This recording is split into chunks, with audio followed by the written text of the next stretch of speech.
Bedroom Magic.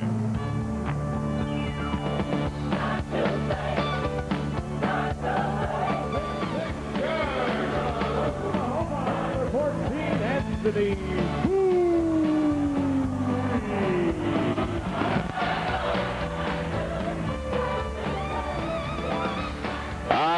6'1" guard from North Carolina State, number 13, Fortunati.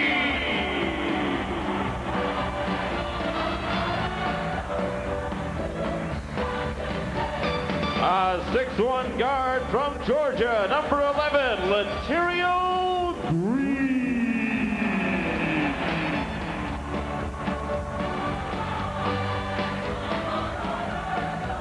6'11" center from Brigham Young, number 34, Greg White.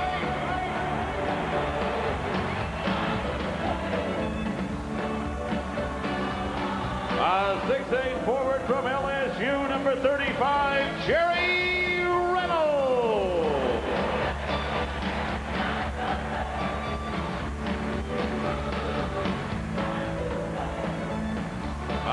6'8" forward from Notre Dame, number 5, Donald Royal.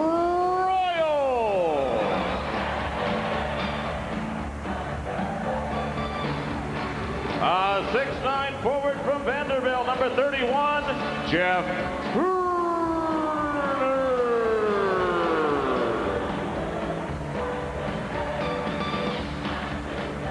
6'11" forward from Arizona, number 8, Brian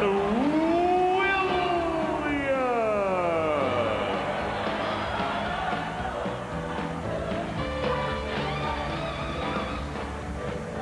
Starting at guard, 6'6" from Illinois, number 25, Nick Anderson.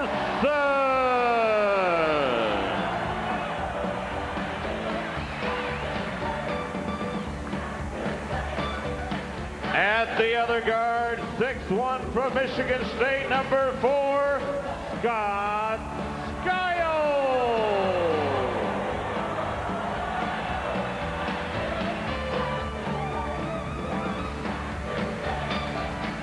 At the other forward, 6'8" from South Alabama, number 33, Terry Catlin.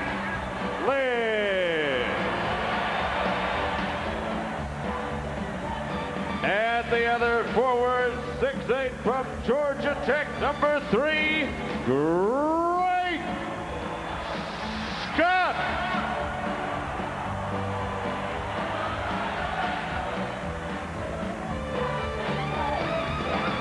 And at center, 7'1" from LSU, number 32, Shaquille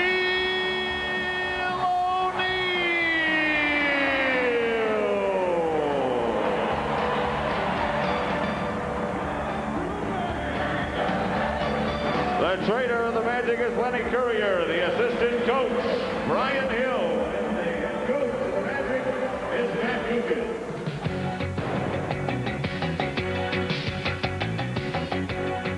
The NBA on Sunshine Network, tonight featuring the Miami Heat and the Orlando Magic. Our game is brought to you by Great Western Bank's family of expansion. Young stars like Scott and Anderson set sideline as the Magic struggle to win.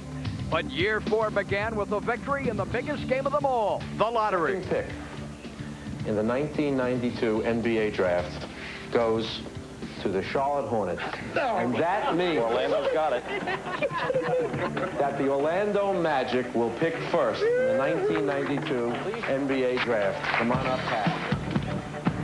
The $1 million smile radiating from the NBA's newest mega millionaire and unstoppable superstar center. The Shaq is set to shake up Orlando and all of pro basketball, and he's not alone. Healthy and hopefully hot again from the field, Dennis Scott returns with his three-point jump shot, deadly from the perimeter. While Nick Anderson is now running on all cylinders, a jewel of a backcourt performer. This is his 4th year in the Magic's 2. With 3 first-round picks, named Shaq, Scott, and Nick the Quick. Sunshine Network presents NBA Orlando Magic Basketball.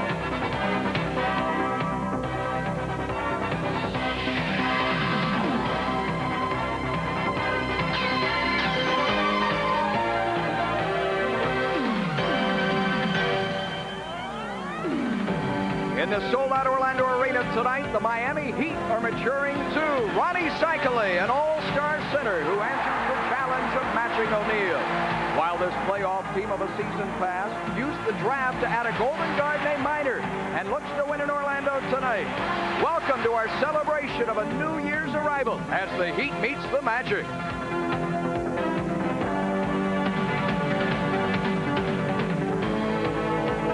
We welcome you inside the Orlando Arena, home of the Magic, and our center stage for NBA action on this Friday evening.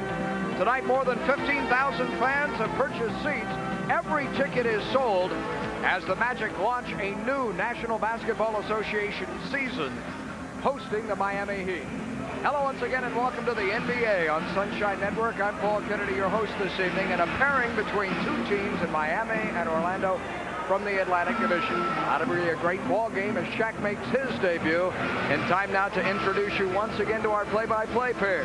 Say hello to the voice of the Magic, Chip Carey, along with the Goose, Jack Gibbons. Hello again, guys. Hello again, Paul. Good to see you. Good to see you, Jack Gibbons. Good to see you out there as well. Our fourth season of Magic basketball begins tonight here on the Sunshine Network, and a great matchup. The Orlando Magic taking on their arch rivals, the Miami Heat, and Jack Gibbons, with all the excitement and drama building in this young rivalry with Shaquille O'Neal and Ronnie Cycli battling. It should be a fun matchup for years to come. And I think both teams are ready to do away with all this stuff and just toss up the basketball. Yes. I mean, you've waited all this long. You've been going against each other every day in practice. You're excited to see new faces for real this time, not just the preseason basketball game. So I think both teams are very, very excited to get going. They're ready to play, and the Magic have made real steady improvement over the course of this preseason, and I think they're excited to get going. There are always jitters, butterflies on opening night, and perhaps none bigger than those probably held by Shaquille O'Neal. This game counts for real, finally, for him. As we saw earlier in our pregame show, this would be his senior season in college. Now he's going as a professional. All the expectations of the league, of this town, of this franchise weighing heavily on his shoulders. It's very difficult to read Shaquille. You look at his face and he seems very much relaxed, very calm, and obviously very excited about playing here. But I would say inside he is going through a whole lot more. You look at his face right there on the screen and you would think this guy's been around for a long time, and this is just another basketball game. But everyone is expecting a lot from Shaquille. Shaquille is expecting a lot from himself. I'm excited to see him get out and really play for real, and I think he's going to improve over the course of the season. He's going to be a great one in this league. And with all the hype surrounding O'Neal, let's not forget he is not the only piece to this puzzle for the Magic Ball Club. Dennis Scott will play a big role, and Nick Anderson seems to be on the verge of becoming one of the elite two guards in the NBA. Well, I think a lot of people will say, well, Nick is in the final year of his contract. He's trying to play to make sure he get some big money, but I tell you what, Nick Anderson over the last couple of years has made more improvement maybe than anyone in the NBA. There were a lot of parts of his game that needed to be improved. He has worked on his outside shooting above everything else. His ball handling is much better. Nick is getting ready to have what I think will be an all-star type year. Miami made the playoffs. They're in a bit of trouble at the start of the season. Steve Smith out another month with knee problems. Grant Long still unsigned, but the Heat have a tremendous young foundation led by Ronnie Cycli, their center. Another guy that's made pretty much improvements over the course of his NBA career. Ronnie Cycli is a big body. He is a very, very physical player. He likes to push. He will understand that he's going to get pushed, but I tell you what, this guy has improved in every phase of his game, especially from the free throw line, and we'll talk more about that later. I like Ronnie Cycli. He should have another good season. If there's one guy the Magic fear on this Miami team, it's Glenn Rice. His career high 46 against the Magic last April. You talk about a guy with instant offense, this guy may have written the book in that category. And from everywhere on the floor. You know he's going to shoot them from the outside. Just when you go out and play him, he's going to put the ball on the floor and create some stuff down low. Glenn Rice scores from about everywhere. He averaged almost 25 points against the Magic last season. Actually 29 points against the Magic last season, almost 30 they will have to deal with him if they're going to have success against Miami.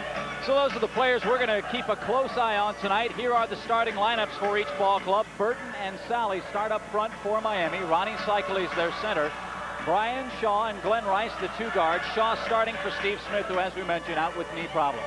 Dennis Scott starting for the Magic at small forward. Terry Catledge, the big forward. Shaquille O'Neal at center. In the backcourt has Scott Skiles and Nick Anderson. The all-time series favors Miami. They've won the last 3 regular season games. The Heat won the last time out 105-101. That's the game in which Glenn Rice scored 46 against the Magic. Miami 2-3 in this building in Orlando. The Magic 0-5 in Miami. It's a sellout crowd tonight at the Orlando Arena. The 80th consecutive as Kevin Lockery and the Miami Heat come to town. Lockery beginning his second year in Miami. Bob Stack and Alvin Gentry are his 2 assistant coaches. And the Magic, of course, with Matt Gugas, the only original expansion coach left with his expansion ball club. Matty beginning his 4th season. Brian Hill, the assistant coach, his 3rd. Lenny Currier, Rodney Powell, and David Oliver, the training staff for the Magic Ball Club. And I'll tell you what, folks, we have seen some excitement and some enthusiasm in this building, but it's a little bit different tonight.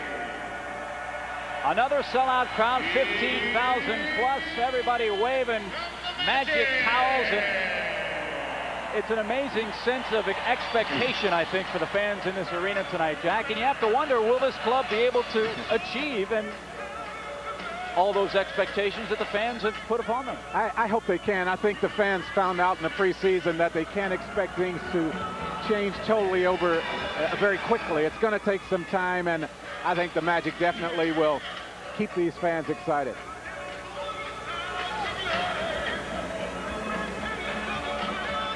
Well, along with Jack Givens, this is Chip Carey welcoming you to the Orlando Arena. We want to welcome those of you joining us around the country on TNT tonight. The debut of perhaps the most heralded rookie in the NBA in quite some time, number 32, Shaquille O'Neal, who tonight will take his first regular season opening tip against the Miami Heat. And folks, this building has been rocking for the last 30 minutes, and you'll see it right here. Everyone on their feet as Shaquille O'Neal gives it a go as a pro for the first time tonight. Chip, going into every season, there's a lot of excitement, but right here tonight in Orlando, there's more than there's ever been here. And of course, Shaquille O'Neal, the reason for that. John Sally, acquired from Detroit, will jump the opening tap in Orlando. We are set to go. The Magic and Miami Heat, arch rivals, battling it out. And the opening tap goes to Miami, and the Shaquille O'Neal era has begun in the NBA. Brian Shaw feeds Willie Burton. He's guarded by Anderson. Shaw against Skiles. Rice pops out, and that's a lot of room. And Miami leads it 3-0 on the opening tap. Glenn Rice buries a three-pointer, and that's how we begin the 92-93 season. He immediately takes the crowd right out of the game with that three-point basket. He's had a lot of success against the Magic, averaging 30 points a game last season. And Miami called for an illegal defense. The shot doesn't count. Next time it's a technical foul, of course. Good look right there at the attention Shaquille O'Neal will be getting down in the low post. You'll see them as the fake is made in low to Shaquille, trying to get the double team on him to prevent him from getting the basketball. Double teamed, reads it well. 3 seconds. 15 to shoot, plenty of time left here. Willie Burton against Dennis Scott. Dennis had that shot blocked, and Miami will try to run. This is their game plan. They get out in a big hurry. They will get out on the floor. Glenn Rice has the freedom to put it up from anywhere. Shaquille with that first rebound. That's something the Magic would like to see him do a better job of early, being more aggressive on the rebounding side of things. And a whistle underneath. Let's see who it's against. Well, Cycli's going to get the first call against the big man down low, and it's going to be interesting early to see how the officials, you'll see Cycli pushing Shaquille right there. See how they're going to allow Shaquille to play. He got in foul trouble a lot during the preseason. Under 11 minutes, 3-0 Miami. Skiles looks for the big guy underneath. Spacing for the Magic doesn't look all that good right now. I think a little opening night jitters. Catledge can't finish. O'Neal crashes, fakes, fires, draws the foul, but that won't go. He was pounded on the arm. Let's see who got it. Willie Burton, his first. You mentioned the spacing, Chip, and until the Magic makes some shots from the outside, you're going to see that sagging defense. It almost looks like a zone. You'll see Shaquille following up the offensive board right there. That's something he didn't do much of during the preseason. It's nice to see him aware of going to the basket here early. That's something he didn't do a lot in the preseason either, and that's make his free throws. Shaq, 28 for 58 now. Buzz Brayman, former Philadelphia assistant coach, is working with O'Neal at the free throw line, and it pays off in 2 quick points. 3-2 our score, 10:40 to play, first quarter. Chip Carey, Jack Givens with you on the Sunshine Network in Florida and around the country on TNT tonight. Cycling 8 to shoot. Up high, won't go, got his own rebound. Cycling rejected, but the foul. Shaquille points at himself and says, yeah, I got it. As I mentioned, I think the officials will. Oh, they gave it to Skiles. And of course, that's a nice bonus there for the Magic as Scott Skiles reaches in there. But the officials, I think, will watch very closely to see how Shaquille is going to play. Of course, the officials read the papers like everyone else. They understand they have a big body down there. They're going to make sure Shaquille earns their respect in the early goings here tonight. Well, for all you Magic fans who wonder about free throw shooting, look at Ronnie Cycli. His first year in the NBA, he shot 51%. Now he's around 75%. So it can be done. A career 53% free throw shooter. Ronnie Cycli has had to put a lot of time in on the free throw line, extra time, and it has paid off. The Heat lead at 5-2 here early first quarter. Skiles, wide open jumper. It's going to be important for Scott Skiles this year to make sure that he allows the offense to come to him. Last year, he tried to carry too much of the load. Of course, he had to with the Magic injuries. He's much better and more effective when he is just a part of the team. So far, Glenn Rice has gotten an awful lot of breathing room from Nick Anderson, the defensive end of the floor. He tries to answer. That one pops out on him. Heat lead it by 3 and run here. Rice, Shaw had it stripped, but gets it back. Baseline jumper, good. I thought that was going to pop off the rim and bounce out. Well, Shaw can give him some offense from that point guard spot. It's going to make Miami a very, very difficult team to handle. 9:27 left. It's 9-4 Heat. O'Neal posting up. They're going to let him bang a little bit. Double team, throws an elbow, won't go. Catledge crashes the offensive board, but can't come away. Heat on the run. This is their game, as we said before. Cycli against Scott, had it stripped. Now the Magic run a break. 4-on-1. Skiles, Anderson layup. A nice job. Dennis Scott had to reach in and knock that ball away from Cycli as he took the ball to the hole. Scott Skiles, one of the best in a 3-on-1 situation. It's 9-6. The Magic have the lead here. Here comes the screen from Cycli. Watch Big Ronnie roll away from it. Instead, Shaw takes the jumper, and the Magic have the rebound. Opening night in Orlando tonight. The Magic and Heat battling here. Dennis Scott for 3. Oh, it's so nice to have him back and have him healthy. Missed all but 18 games last season. No pain at all in that knee and the leg area that kept him out most of last year. He's been red hot. In the final 4 exhibition games, Dennis averaging almost 20 a game, shooting much better. Rice got open again. The real challenge for Dennis tonight is going to be on the defensive end of the floor. You can't give Rice that much room. Well, he can shoot. He can just flat out put the ball in the basket. Under 8 minutes. Burton guards Scott. O'Neal waits for double team. 5 to shoot. Skiles penetrates. Won't score it. They say it was fouled on the floor. Matt Gukas didn't like that call. Well, Willie Burton with a little push from behind forced Scott Skiles to take one extra step, I thought, but the official right on top of the play. You'll see it right here as Skiles gets him with the pump fake. You can rarely see the push coming from behind. Second foul on Burton, third foul on Miami. 7 minutes, 44 seconds remain in our first quarter. Anderson against Rice. Double team. Good passing. Real good ball movement that time. The ball's not sticking anywhere. And a whistle. Catledge, I believe, pushed off. Foul number 33, Terry Catledge. His first second team foul. The Magic will have to make. Try to grab it with one hand and couldn't hold on. Spence, real good shot stop. Oh, yeah, that's a nice shot. No complaints. Take a look at the shot chart. Everything around the lane and inside. Except for a couple by Petro, which those are layups. But those are usually automatic for him. Here they got the little bump on the baseline either side. Dealer's choice. Nice. Try to get it to Sam. A little extra. And Weatherspoon winds up with the basketball.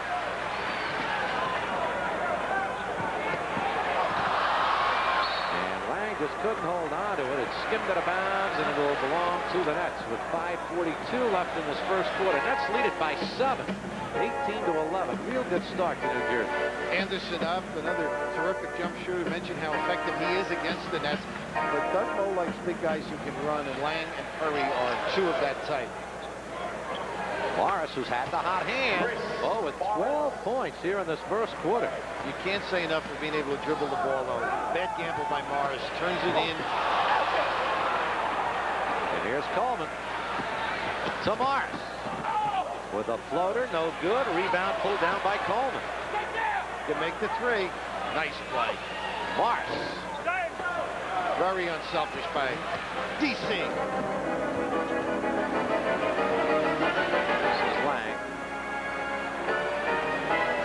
Gillian, gotta get your hands up. Bowie. This is Lang.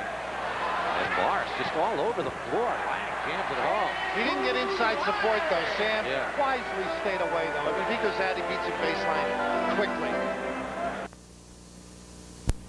Score inside a lot better than Bolton Spencer, but Jimmy Rogers trying to build a franchise team after this Timberwolves team might get gone in another direction under Bill Musselman.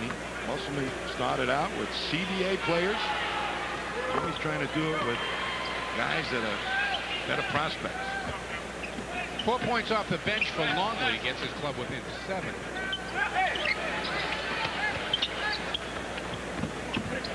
He gave that last foul to Kevin Gamble, reaching in, not on Parrish.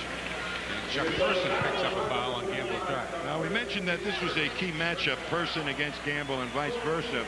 Seltz will attack Person because Person has to guard a much quicker man than himself. And that time paid off in a foul on Person.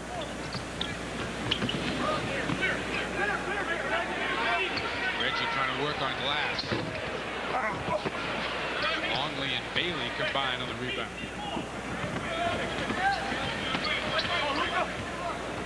Behind a little Bailey screen. Now he rolls it off to Thoreau.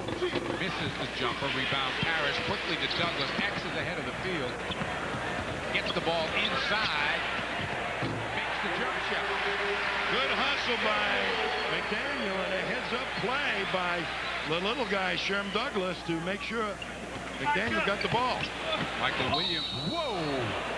Michael Williams got popped by Xavier McDaniel.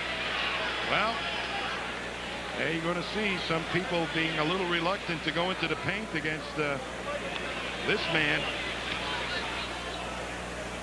There it is. They call it a flagrant foul, and I don't believe that was a flagrant foul. They went after the ball and hit him in the head. But if they're going to call those, fine.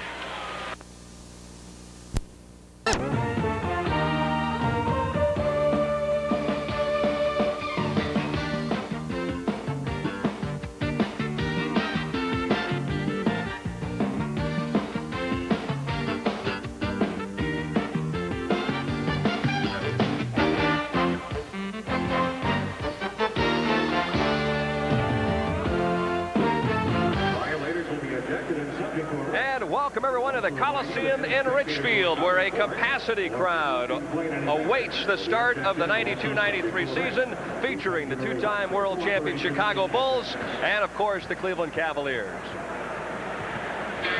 Hi, everybody. I'm Denny Schreiner, and welcome to the first of 40 games. Cavalier games covered this season live on Sports Channel. 22 at home and 18 exciting road games to be brought your way in what should be an outstanding season. And, of course, back in the starting lineup once again for the 5th consecutive year, my friend Jim Jones. And, Jim, it's been 161 days since Cleveland and Chicago played in this building. The big difference between the two ball clubs, Gerald Wilkins and Rodney McRae. Now, how do they factor into the whole situation? Well, they're both the kind of players that both teams really need. Jordan and Scottie Pippen, of course, are the nucleus of that team. But on the other side, if you look at what the Cavs have always needed, it was an athletic off guard. Craig Elo, a lot of tough minutes last season, but now they've got Gerald Wilkins to give him some support. And if you think you're to the point now as a team, Denny, where you can get to the league finals, now you got to solve some other problems. This Gerald Wilkins deal may be just a thing that can solve the problem for the Cavs at the off-guard spot. All right, now it's time for us to take a look at our game notes here and solidify what we're looking at here this evening. And, of course, the game notes are brought to you by Wendy's, the best hamburgers, and a whole lot more. Let's take a look at last year's stats from the conference finals. Well, it's very obvious, Denny. It comes down to rebounding. Rebounding points are really close, but those second shot opportunities and those defensive rebounds that deny opportunities seem to be the difference. Plus, you add a guy named Michael Jordan to the mix. Let's talk about Michael. Jimmy, you played a lot of years in the league. Certainly not under the pressure and the pounding that he has. He's had a tough offseason, lots of personal problems, but he's back and ready to go here tonight. Will we see the same Michael or even a better version? I would not be surprised if you saw a better Michael Jordan. Michael Jordan is still the best player in basketball. One of the things that Lenny Wilkins said to Denny about Michael is that by coaching him in the Olympics and watching him in Barcelona and up in Portland, Jim, he is the best player in basketball. And when Lenny Wilkins said that, that really made me take Michael's, what I thought of Michael to another level. He is the best player in the game today, and he can get better. All right, quickly, just one other question, Jimmy. With Gerald Wilkins and Craig Elo double teaming, I guess, will they be able to hold Michael better than the Cavs have in the past? Well, I think the key with Michael is that you have to make it work. I'm not so sure that the Cavs have done a good job on him and making him play defense. And then I think they've done a great job challenging him on defense, but they haven't made Michael play defense. And I'm of the belief that if you can sneak Elo in there every once in a while, he's got to guard him out on the floor. Then he's got to worry about Gerald Wilkins in transition. You can make him work so that he's not so effective down the stretch. All right, Jim, we'll sit back and enjoy this one tonight. The Cavaliers taking on the world champion Chicago Bulls. You'll watch it live this evening from the Coliseum on Sports Channel.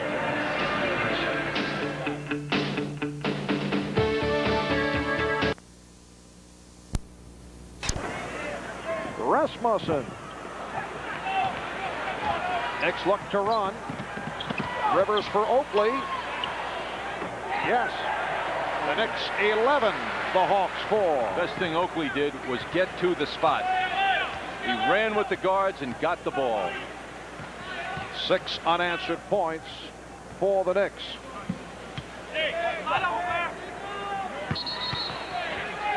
Illegal defense called against the Knicks, so that is a warning. The Knicks went 6-2 in the preseason, finished up last Friday night with a victory over Philadelphia at the Nassau Coliseum. And the Hawks went 2 up and 6 down. Holding foul called on Oakley. John, Atlanta won its first 2. Trying to rev up, get ready, picked up right where the Cavaliers left off at the end of last season, only hopefully tonight, Jim Jones, it'll be with a W and not a loss to the world champs. Well, Denny, there's always that opportunity, but you look at the fans, they're still clapping in appreciation of what happened last season. Cavaliers with just an outstanding year. If you look at the all-time series between the two ball clubs, Chicago leads 69 victories to 38 for the Cavaliers. And we're ready now to turn things over to the best PA announcer in the NBA, Howie Chiswick. Basketball game. The Chicago Bulls are coached by Phil Jackson, with assistant coach John Bach, Jim Clemens, Tex Winter, and the trainer is Chip Schaefer. And now, introducing tonight's non-starters for the Chicago Bulls. Introducing number 5, John Paxson. Number 6, Trent Tucker. Number 12, Corey Williams. Number 21, Stacey King. Number 22, Rodney McRae. Number 32, Will Perdue. Number 42, Scott Williams. And now, here is tonight's starting lineup for the Chicago Bulls. At forward, 6'7" from Central Arkansas, number 33, Scottie Pippen. At forward, 6'10" from Clemson, number 54, Horace Grant. At center, 7'1" from San Francisco, number 24, Bill Cartwright. At guard, 6'2" from Iowa, number 10, B.J. Armstrong. And at guard, 6'6" from North Carolina, number 23, Michael Jordan.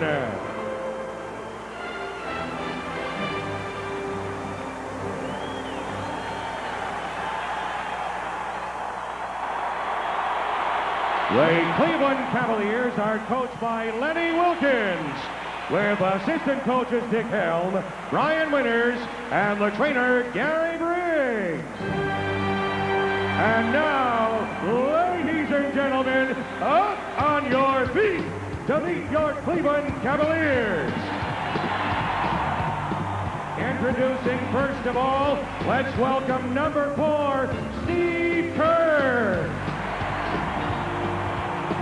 Number 10, John Bevel. Number 11, Terrell Brandon. Number 14, Bobby Fields. Number 18, John Hockrod Williams. Number 21, let's welcome Gerald Wilkin. Number 35, Kenny Perry. We'd like to welcome for the injured list, Jerome Lane and Jane Gittinger, who are in the bench area this evening. And now here is tonight's Cavaliers starting lineup. At forward, 6'6" from UCLA, number 33, Mike Sanders. At forward, 6'10" from Clemson, number 22, Larry Nance. At center from North Carolina, number 43, Brad Doherty. At guard, 6'7" from Washington State, number 3, Greg Aiello. And at guard, 6 foot from Georgia Tech, number 25, Mark Rice. All right, there you have it. Starting lineup set for tonight. The only change, Jim, the fact that Paxson with the bad ankle is not able to start this one, and B.J. Armstrong will get the nod. Well, you know, last season, a lot of people don't realize, even though Paxson started, B.J. played more minutes through the course of the year. He is developing an almost a Paxson type of jump shot, then, meaning that when he's open, he can hit the shot off at the same problems, just a little quicker on defense. All right, let's take a look now at our National City Bank matchup page, Jim, and you can scan and find out what you are going to look for, particularly here this evening. Well, there it is right in front of you. Pippen and Grant and Michael Jordan, of course, but I think the matchup inside with Cartwright coming off of knee surgery against Brad Doherty with tendonitis, both of those fellows limping around, that seems to always be the key for this team. If they can get Doherty involved early, it opens up so many opportunities outside for the smaller players. Last couple of years, too, Cartwright has really done a wonderful job on Brad Doherty. He's held him down and in check, although Brad did get off a couple of times in the playoffs against him last year. Yeah, last season, Brad seemed to have broken through, Denny, that psychological barrier that Cartwright puts a lot of centers through. He's a wiry veteran. He's been around a while. But I just believe that what Doherty showed me during the playoffs, the way they had the double triple team, and he might be the best center in basketball right now. Cavaliers and the Chicago Bulls ready to tip off the 92-93 season live on Sports Channel from the Coliseum. Chicago won the season series last year, 3 games to 2, and of course the Eastern Conference Finals, 4 games to 2. Cavaliers are probably happy they're just playing somebody with a different jersey on. Well, you know, this time of the year, they're usually on the West Coast. First time in a while that they've been home to play their opening game. 2-man inside. Doherty off the window. Won't go. Nance at the offensive end on the floor. Doherty comes back up with it. Inside, Sanders all alone. Strictly a hustle play there. Cavs kept it alive at the offensive end. There's the Bulls with that passing game type of offense, Denny. Larry Nance from behind. Horace Grant had posted up way down low. You know, the great thing about opening season this year with the Cavaliers, you know that last season having the second best record in basketball, but to also pick up a guy like Gerald Wilkins without having a draft pick in the first round is just unbelievable. And to get him for the price that they bought him at is really great. Pippen's off-balance jumper no good, and the Cavaliers are in the other direction. You know, Denny, he wanted to play with a good team, with a contender. Price taking B.J. Armstrong down the left side of the lane, and B.J. gets whistled. But did you notice how they closed? Watch how the Bulls react to Price's penetration. Look at good drive by Price going baseline. There's the body by B.J. But right in there, look at there's Scottie Pippen and there's Grant coming over to give support. They closed that lane off very well. Just underway here at the Coliseum. Mike Sanders with the only bucket. Price curls inside, uses the left hand, and nothing but red jerseys to grab the rebound. Armstrong, wide open jumper on the wing, and B.J. has tied it. That's a la Paxson. He can hit that shot. Bulls showing early that when you miss, you better get back on defense. Price this time curls. Can't hit the jumper, and Cartwright is there to sweep the boards. Bulls doing a good job defensively at keeping the Cavs outside. Jordan with a feed to Armstrong. Whistle and a foul down low. And the personal foul is called on Mark Price. Anytime Michael makes a motion toward the basket, you have to be concerned. Here he beats Elo, but there's Price just grabbing it because you don't know. Jordan's jumper off the mark. Elo comes up with the loose ball, and the Cavaliers are pressing the action. Ahead it goes to Nance, can't control. Elo comes up with it anyway. Baseline jumper off the mark.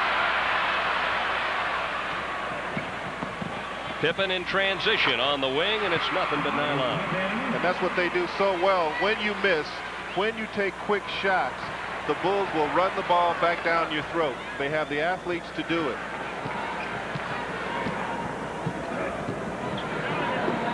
Price from the foul line. This one off the back of the iron. Marks had a couple of jumpers that just wouldn't drop. Pippen inside with a great move, blocked by Nance. Elo out to Price in the open floor. Price all the way using the left hand. That one's tipped up, won't go in. Boy, the Cavs cannot get it to drop through the cylinder. Nice move by Pippen inside, swatted away again by Nance. Rebound putback, though, by Pippen is up and good. You know, last season, one of the things people were concerned with is when Larry Nance goes to help, everybody's got to crash throughout the defensive board. Lenny Wilkins calls for a 22nd time, and it almost appears, Jim, as if the Cavs are moving about a half step too quick because they're so juiced up and playing Chicago here in the opener. Well, you know what, Denny? I had a... Longley played well. Person behind Fox. The pass, though, picked off by Smith. He gets his first steal as a pro. Gives it to Leighton. Blocked by Fox. Gamble unable to save it.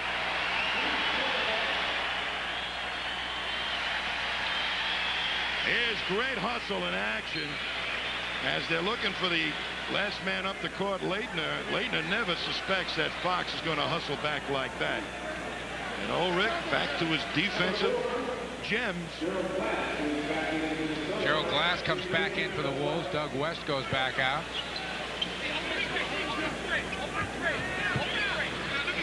He Brown's out covering Glass.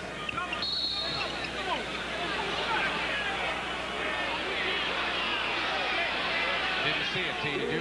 Illegal defense. All right. Well, it was an illegal defense. I don't know who it was on. Chris Ford's up at half court. He didn't see it. Well, Chris knows that there are going to be a lot of illegal defenses called on any team that's going to trap and press. Fox nearly got a piece of that one. Forget about all the steals that happens when you play this defense. What really happens is the other team is denied playing the offense the way they'd like to play it, to go and match up against matchup. Leitner wants to go on Joe Klein. Kicks it out to Smith. He finds an open Glass. Missed the shot. Rebound Leitner. Underneath the Glass. Good look by Leitner.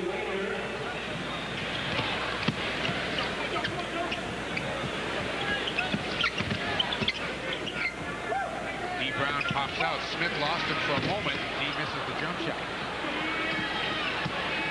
Smith, the up quick person. Gerald Glass has it knocked away by Gamble. Here comes Brown. And he's fouled by Chris Smith. Great run by Fox. That kept Person's attention on Fox. 4 or 5 times in a row, too. Here's Johnson. Johnson spins away from Gugliotta, but a nice recovery by the rookie for the block. Here comes Chapman, alley-oop to Grant. Well, they kind of got there.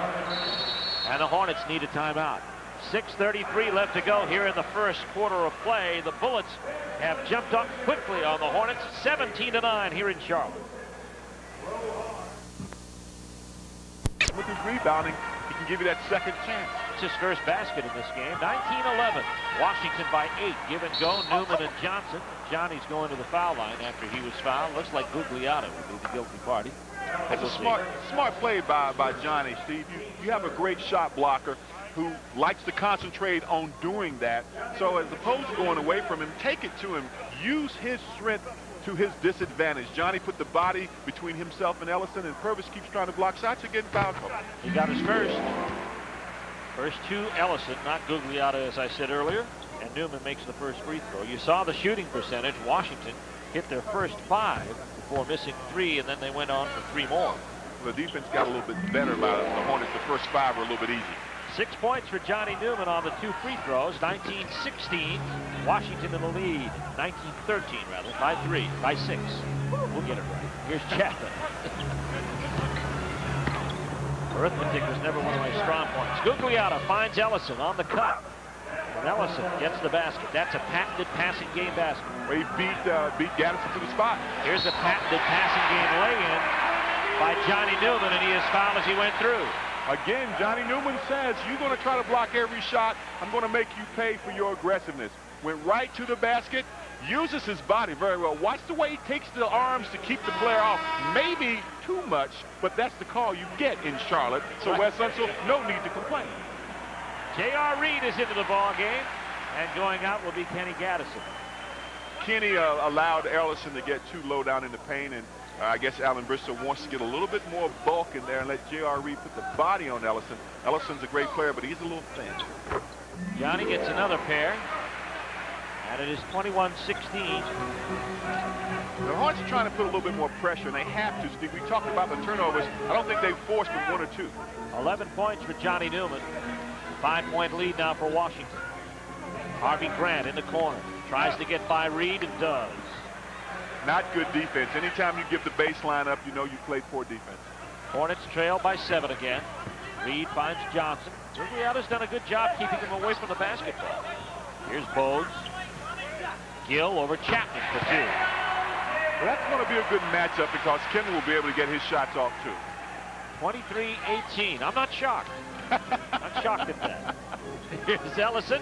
Newman comes from the backside to try to steal it away. We've called Johnny's name several times. He's doing a lot of good things, helping out on the defense because Ellison is moving very, very well and certainly taking it to him, forcing the fouls. Bullets now with 14 on the shot clock. Adams is chased. Chapman with that quick turnaround, he hits it. You had a defensive strategy of telling Kendall Gill just to chase Rex, but Rex shoots so quickly that you can't get to him. Got a whistle and a foul back the other side. Rex Chapman draws the charge on Kendall Gill, who appeals to David Jones. Kendall tried to hook him and wanted to force that inside position, and Rex had a little bit of cinema with it and just fell down and got the call. Cinema. A little bit of cinema. Good artistic talent there by Rex. 18-25, Washington in the lead, and they throw it away. Hornets have it back. Michael Adams had the idea of the alley-oop, but nobody else was paying attention. Here comes Bogues. I hate that when that happens. Reed finds Johnson down low, and Johnson finds the basket. 4 points for LJ. Hornets cut it to 5. We talked about getting the ball to Larry inside. Gugliotta can't stop him, Steve. The Hornets have to do that. Grant looking for a cutter. They've got Adams posted up on Bogues. His turnaround is good. He's a dangerous shot in any position. That's just like a little guy wanting to play on the post. 27-20. Bullets by 7. Here's Reed. Turns into the lane, looking for help. Steals it away from Ellison, but Ellison controls. 3-on-1 break. Ellison, offensive. He's got 3. Johnny Newman has created all 3 of the fouls on purpose. Very smart play by Johnny Newman. Against the full court zone pressure for Orlando. Miami getting into the offense, but only 9 seconds on the shot clock. 62-58. Foul underneath, and the foul is going to be charged to Kendall Gill. Ran a nice give-and-go play, and Kendall had made up his mind, was full head of steam going to the basket, and he didn't have his head up. You know, he was going to the basket. Again, Gugliotta makes another big play. We've called his name a lot tonight. The rookie's having a great first game. They still haven't changed the score on the scoreboard. It is 62-58, the score now, as Gugliotta.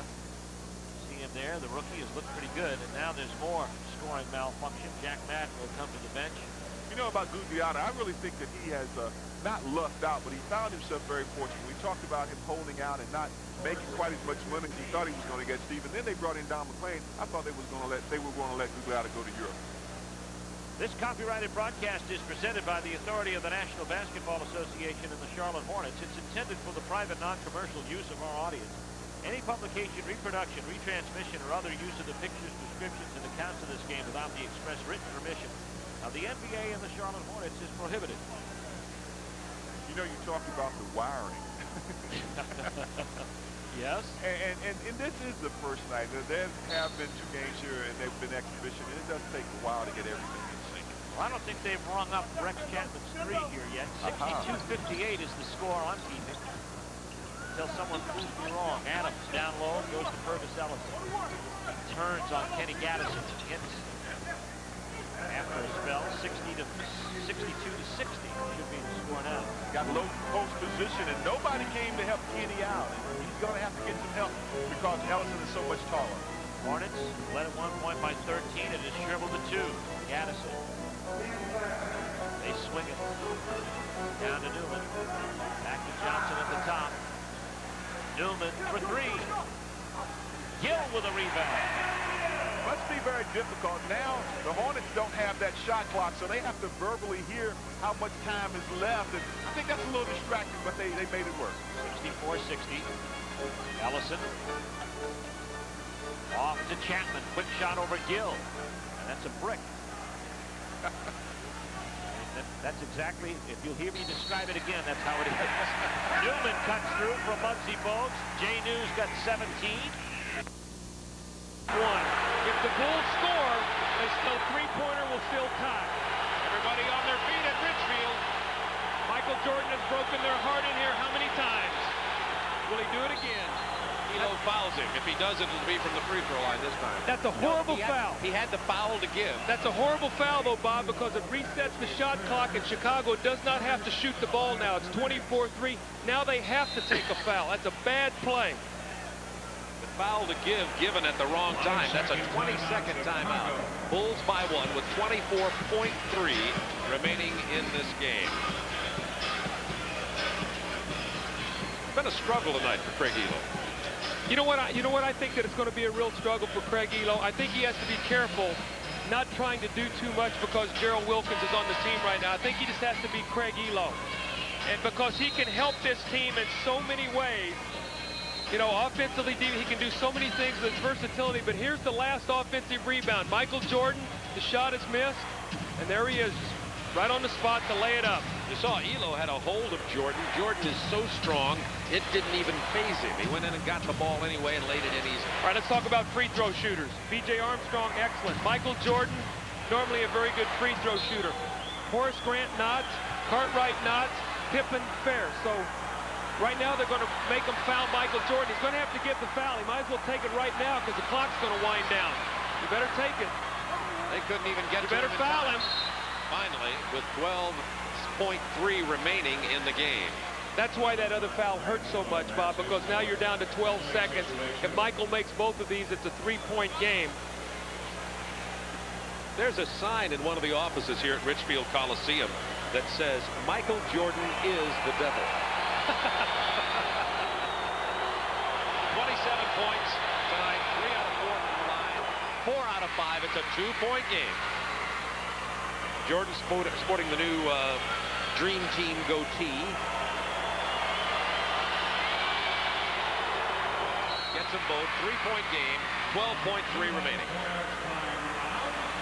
Well, this is the kind of way, the way it's going to be for Cleveland and Chicago all year. But I think this, Doug, this game was a very important tone setter for the Cavaliers. They needed a win here even more than the Bulls did. I agree.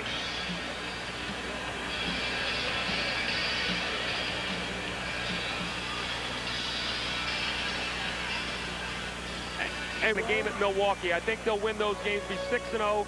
Then they play 7 straight games on the road, all of them against playoff opponents except Minnesota. So you get Minnesota, you're 7-0, you have 7 on the road, and that's going to be a tough stretch for Chicago. Bulls have 23 points in this fourth quarter. Pippen got the first 9. Jordan got the last 8. Now one thing, Bob, you don't necessarily need a 3 here. They're going length of the floor with this to try to probably set up Price for 3, but you don't necessarily need a 3. And it's blocked. Was that Jordan who got a hand on it? Armstrong at Price's face. And I think Jordan got a piece of that shot attempt from Mark Price, talking to Jim Capers about not getting a call. You know, interesting choice there by Lenny Wilkins. With more timeouts, he had extra timeouts to go length of the floor. You use some time, and what you're saying in that situation is we're going for 3. In a half-court situation, if you get a quick 2, you're down 1, and there's still time to go where if you foul, you can advance the ball to half court. So he chose at that point in time to go for a 3-point shot by going length of the floor. Horace Grant with 14 points and 15 rebounds in this game tonight. See, he just quietly gets it done. I don't know how many offensive rebounds that is for Horace tonight, but I felt like he was going to be a real factor on the boards. Only has 3 offensive rebounds, but he's made some big plays. Jordan got a big offensive rebound as Corey Williams, the rookie from Oklahoma State, comes in for this final 3.7 seconds. Timeout, Cleveland, trailing by 4. Make it 5 with 3.7 seconds remaining. We'll be right back to Richfield. As they take on the Sacramento Kings on the road in California in one of the noisiest arenas in the NBA, the Arco Arena. Hello, everybody. Greg Simmons along with Kobe Diedrich. Dave Barnett is on assignment in the Southwest Conference. Happy you could be with us for the start of this season. It marks the first time since David Robinson came on board that the Spurs have opened their season on the road. It's the first time in Spurs history since 1987 that the Spurs have opened away from home. And that was against Houston, and it reported a loss. But at the same time, there's been a lot of changes on this team since we last talked. As a matter of fact, 8 new faces on the Spurs since we last talked last season, including 3 in the starting lineup. That included David Robinson 1 year ago, along with Sean Elliott, Terry Cummings, Willie Anderson, and Avery Johnson starting in place of Rod Strickland, who hadn't signed. This year, take a look at the changes. David Robinson, Sean Elliott returned, but instead of Terry Cummings, who's out injured, Antoine Carr at the 4 position. Also in the place of the injured Willie Anderson, Dale Ellison, excellent 3-point shooter. And starting to point guard, now that Rod Strickland is playing in Portland, it will be Vinny Del Negro. And Kobe, what do these changes bring to this team now? Well, Greg, if you take Willie Anderson and Terry Cummings out of this lineup, it changes the pecking order or the responsibility of Sean Elliott and David Robinson. These 2 guys are going to set the tone. The rest of these guys, including Terry Tarkanian, are going to figure it out game by game. It is time now for our keys to victory, brought to you by Texas Dodge Dealers. See your Texas Dodge dealers where it's advantage Dodge. Well, I think number 1, we have to defend their passing game, which is a very good passing game. And I think number 2, that we have to dominate the boards on both ends. Even though they're a smaller team, they do a very good job of attacking the offensive and defensive board. I think the third thing is that we cannot give up cheap baskets on the other end on our defensive end. We have to get back in transition and get their break stopped. Probably another key to this team will be ball handling. Of course, David Robinson still has that left thumb tape. He had injured last year. That cost him missed 14 games. We have a rookie with no college experience on this team, Lloyd Daniels.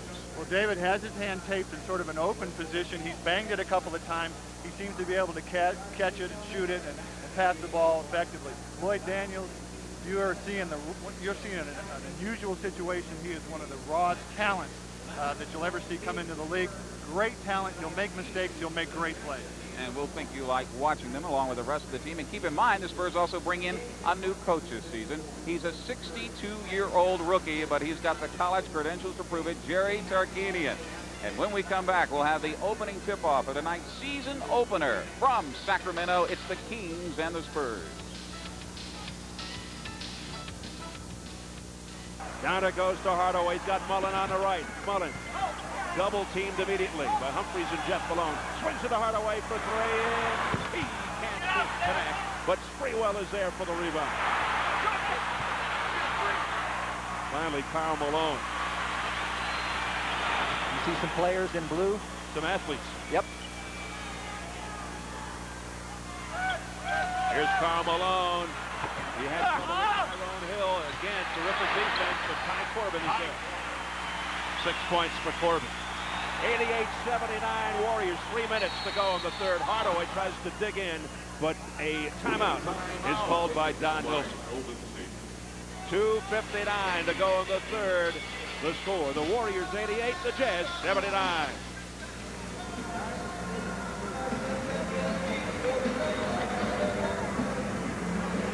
That long. That was an NBA record, Jeff. Yes. And the funny thing, after that, every building that we go to, they announce the television station for the locals, and they announce the radio station for the locals. They did that here, but do you think they mentioned KCAL or KLAC? No, they didn't. But every dog has his day. Well, they forgot. See, the introductions were so long that the guy forgot what else he was supposed to do. This is the first time I've ever seen 3 minutes awarded for additional warm-ups due to the length of the introductions. First time.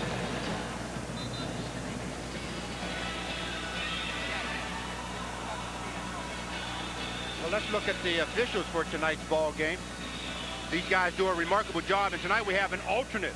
The 3 working guys will be Jack Neese, Bruce Alexander, and Mike Callahan. That gentleman standing there with them used to officiate by the name of Chick Hearn. I hope he doesn't get a whistle tonight. Worthy and Perkins up front for the Lakers. Divac in the middle and Preet and Scott in the backcourt. And for the home club, the Clippers, they'll have Mark Jackson and Ron Harper in the backcourt. At center, Stanley Roberts, and the forwards are Norman and Manning. Kenny Norman and Danny Manning. Lakers are wearing their traveling uniforms of purple, trimmed in the yellow, gold, and white, and the home team, of course, in white. 21 years ago tonight, the Los Angeles Lakers won the first of 16 consecutive road games. That's an NBA record. 16 consecutive road wins. That's remarkable. Vlade will jump against Roberts. Roberts is a giant of a man. Sadeo Threet will handle the backcourt chores for the Los Angeles Lakers. And the Lakers want to run as much as they possibly can. All the teams in the league want to run as much as they possibly can. You can't run without the ball, though. Rebounding. Defense. Gets up and is tipped by Roberts deep into the backcourt to Jackson. Jackson comes down the floor. He'll be their playmaker on the year and takes it over to Ron Harper. Harper came here from the Cleveland club. And Jackson's pass broken up by the Thief. Yeah, Threet makes the steal and knocks it over to Perkins. First possession, he gets the steal. Yep, he's good against, here's the ball down the middle of Worthy. Turn in the air, 10-foot jumper, 2-0, the Lakers. Worthy put it right in the face of Roberts, a 7-footer. 2-0 Los Angeles. And Manning comes the other way for an 18-footer. No, the rebound is off to Danny. Comes in low for an 8-footer. Good. Nice play. That's what the other end is. Worthy alone. There's the pass. Slam dunk. That's the way to get it down the floor. But that's one of the things that makes Danny Manning so valuable. He does so many things other than score. 4-2. The Los Angeles Lakers lead it. Worthy has the 4. Norman has the ball and wings it off to Ronnie Harper. Harper dribbling out in front at 6'4", gives to the little guy, Mark Jackson, over to Norman. Norman's pass is to Vlade Divac because his center blew the play and ran out of position. Here's the ball to Sadeo Threet. Threet holds it up. Pass goes in low to Perkins against Manning. Perkins backing him in, still backing. Out in front to Worthy. Dribble drive down the middle and then brings it over to Threet. 20-foot jumper, and it's 6-2 Los Angeles. Well, they started off, of course, making their first 3 shots. They're going to have to shoot a high percentage or else play extremely tough defense. Jackson's got the ball to Norman, and out in front to Danny Manning. They swing it over once more to Mark Jackson. Mark from St. John. Out in front to Harper. Down the middle. 8-foot jumper, no good. Rebound tipped up under there. Nice try by Norman. The rebound is off to Vlade Divac, and a fumble from Roberts. Lottie to Worthy. He'll go down the middle. Gives it back. A bad play by James Worthy. He had to go to the basket on the play. You can't give it to Big Lottie when you're out in front like that. Well, James left his feet with pass in mind. He had no passing lane. Probably should have shot the basketball. Should have. Might have got fouled. Might have got lucky and made it. Jackson out in front to Harper at the three-point line. Harper going to the northern, go to our right, to Norman, to Jackson, baseline to Manning, his 18-footer on the way, no, the rebound, beautiful play underneath. Harper's fouled in the act of shooting. Well, hopefully he'll be able to stay with Mitch Richmond.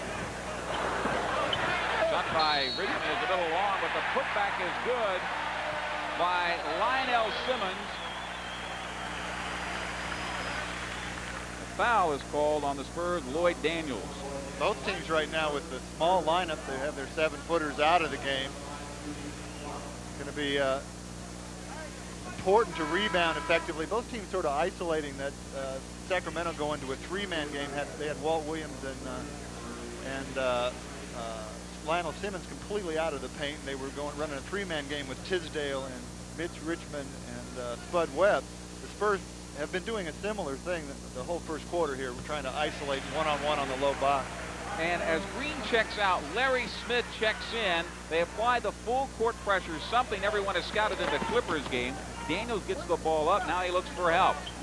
Mismatch there against Spud Webb. Now Tisdale guarding Carr. They drop in the double team. Carr goes up off the glass, but they say a loose ball foul on the Spurs. And looks like it will be against Larry Smith. It is. Larry Smith on the weak side rebound just bumped the rookie Walt Williams out of there, and the official was right on it. He is known as Mr. Mean, and he got that nickname while he was playing mainly for Golden State. He did a great job for the Rockets. Remember when Akeem Olajuwon was injured, he's had some knee problems, some knee surgery, and now they'll call a blocking foul on Vinny Del Negro guarding Spud Webb. So that's where the quickness becomes a problem for Del Negro when he tries to cut him off. And now Tarkanian has gone to the towel. It's a tough matchup for Vinny Del Negro against Spud Webb. Of course, Spud Webb tough for anybody because of his quickness. He's probably the quickest ball handler in the NBA. Vinny's doing everything he can to sort of guide him into help. Webb with the shot off the glass. Go back to that shot with Jerry Tarkanian. He went to the towel for the first time in the preseason in that game against the Clippers that went into overtime. Now he keeps 2 towels handy. One of them dry, one of them wet. And he actually uses it because he says he gets dry lift. To steal on the pass there by Simmons. The arching shot inside, and now the turnover bug has bitten the Spurs. Full court pressure by the Sacramento Kings. Del Negro now on the right wing. Richmond comes out to guard, and there is now defensive pressure being applied. Looking to put pressure on the young man now. The fall-away jumper by Daniels, and his first 2 in the NBA. Boy, no hesitation. Nice fadeaway jump shot. Webb driving the lane off Del Negro. Kind of a push-off little fall-away jumper, and it falls for Webb, who now has 5 points in the game. And the Kings are up 25-17 in the first quarter, making the run of the Spurs with about 4 minutes to play in the first quarter. Here's Elliott down. Outside to Del Negro, top of the key jumper, finds nothing but net. His second basket, signed as a free agent. The Spurs put a lot of stock in that young man because they signed him to a 5-year deal worth over $11 million. Well, he's got a lot of jump shots to make in his Spur uniform. He's passed up a couple of the 2 that he's taken, he's made. Right now a 17-16 run, make it a 19-16 run as Simmons hits on the turnaround jumper.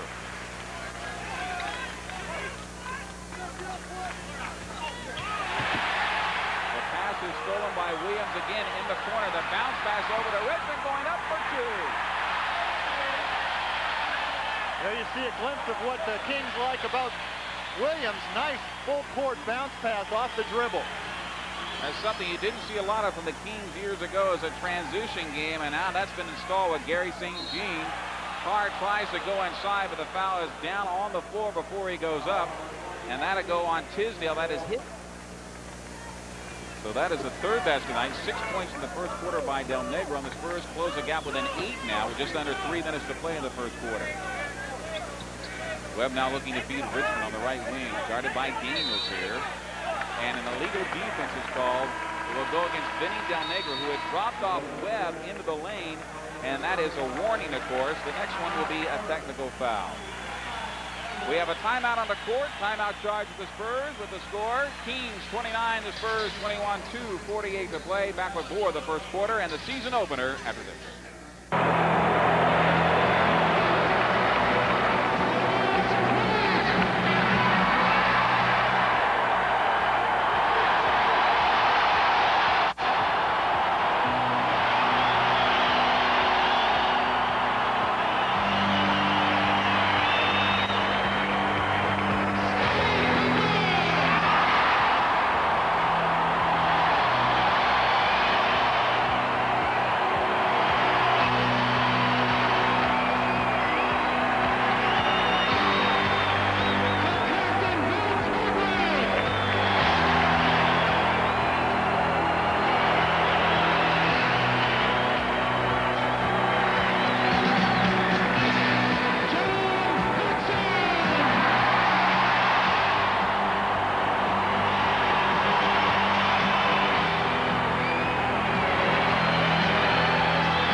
We just want to thank you for coming out every night, supporting us.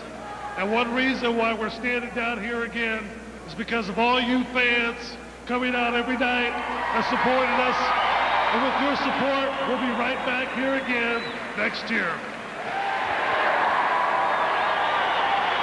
I think Bill said everything that I would want to say, but once again, I want to say thanks.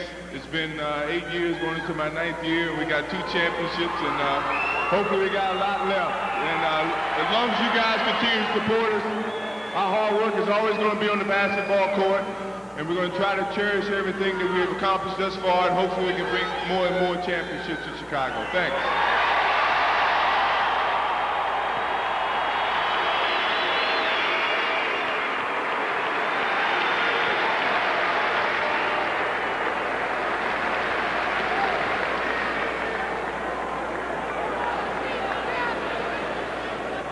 Well, hanging in the west end of the stadium, you might have noticed the World Championship banner from 1991 that was raised by all the players. Direct your attention now as the players will raise the new banner signifying the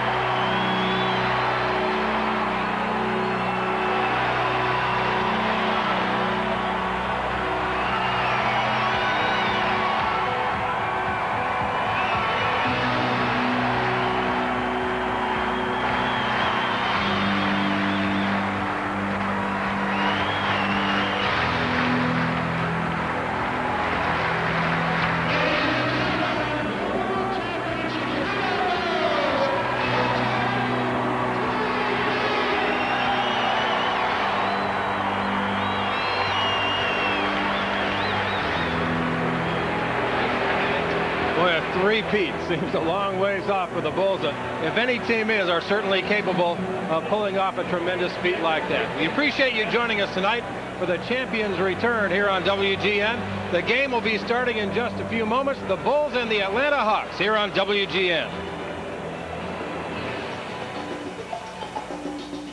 Unbelievables, the champions. Hustles up the floor, shoots the jumper and buries it. Skiles shooting the ball very well. Well, as I mentioned, Adams likes to gamble a lot. So you can get to the basket against him. 8-point Magic lead. They look for 10 here, or 11. And hit. 13 for Dennis Scott. Biggest lead of the night, 64-53. Well, this sellout crowd has been quiet the whole game. Michael Adams answers at the other end. 7:20 left in our third quarter. Skiles hits again. He's got 18. And I think Wes Unseld's going to take a 20-second timeout. Skiles now 8 for 11 from the floor. The Magic field goal percentage creeping up to 46%. And Skiles has yet to miss in the quarter. What you're seeing. Nice hedge there. Step out by Derek. Burton, foul, Bowie. Tremendous intensity. Game 2 of 82. Here's Jeff Player. Throws it inside. Tough pass out of bounds. Whose ball? Warriors ball. 6 on the shot clock. Not only tough, but very dangerous to try to throw that inside. Mullen was all alone top of the key. 6 seconds on the 24. The inbounds to Owens. Fronted by Leitner. The ball squirts loose out of bounds. Leitner got away. It's going to be Warriors. Warriors with 2 seconds. Leitner got away with a wraparound hold, but he's got great hands. Now 2 on the shot clock. Mullen lobs it in into the hands of Michael Williams. 1 minute to go. The Warriors by 1 point. Well, do you go to Leitner or Person? I guarantee you they'll be on the same side of the floor. You can take your pick. And Leitner is shoved to the floor by Byron Houston. Number 4 on Houston.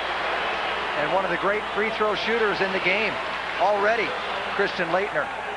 Yeah, Houston just holding, wrapping around and tugging. Leitner has 2. He's 2 for 2 tonight.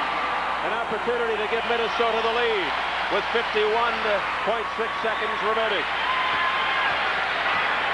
Big numbers for Leitner in his home debut. He has just tied it. You think he feels any pressure? He's been in so many pressure-packed games throughout his collegiate career. It's just matter of fact for him. Christian Leitner, behaving like a seasoned veteran, has just tied it for the Timberwolves. And this huge crowd of better than 19,000 saluting Leitner. They're on their feet, applauding in unison. On a bitter cold night in Minneapolis, it's about 20 degrees now, but it is red hot inside at Target Center. Can the Timberwolves pull off the upset? After being down by as much as 13 fairly late in the ball game, they have come back to tie it, 107-107, and a chance to take the lead with one more free throw by Christian Leitner. Yeah, and I don't think he'll miss the free throw, but he's got to block off in anticipation of that. Now, if anything, the Warriors have the game clock in their favor. They can get 2 for 1. They can take a shot, run it down to about 30 seconds to go. Well, I don't know. It's tough. It's the toss-up because it's right at 51.6 seconds. One thing is they've got to get a good look at the hoop and try to come away with some points in the next possession. Well, they certainly have a number of weapons to choose from, but the man of the hour here in Minneapolis is Christian Leitner, who has been labeled by many a can't miss at number 3 behind Shaquille O'Neal and Alonzo Mourning. And he has certainly paid huge dividends already here in his home opener. 24 points, 13 rebounds, 11 for 16 from the floor, and he has just hit a big free throw to tie it up. Now he can give the Wolves the lead.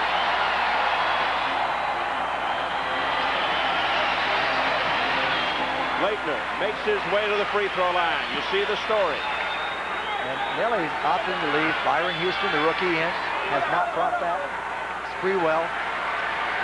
So obviously wants a little bulk inside. And it looks like Owens and Houston on Person and Leitner. That's the way it's gone the last 4 or 5 minutes. Those 2 guys just trading.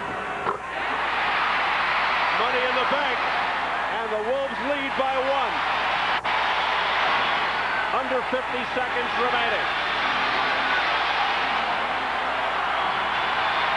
Hardaway around Leitner. Into Owens. Puts it up. No. The follow. No, but a foul. A whistle by Dick Bavetta. Well, let's see if Billy Owens can be as cool as Christian Leitner. Christian Leitner, all he got was cotton from the net on 2 free throws. Billy Owens has 2 chances. Bailey's 3rd foul. And Billy Owens, not a good foul shooter. He is 2 for 4 tonight.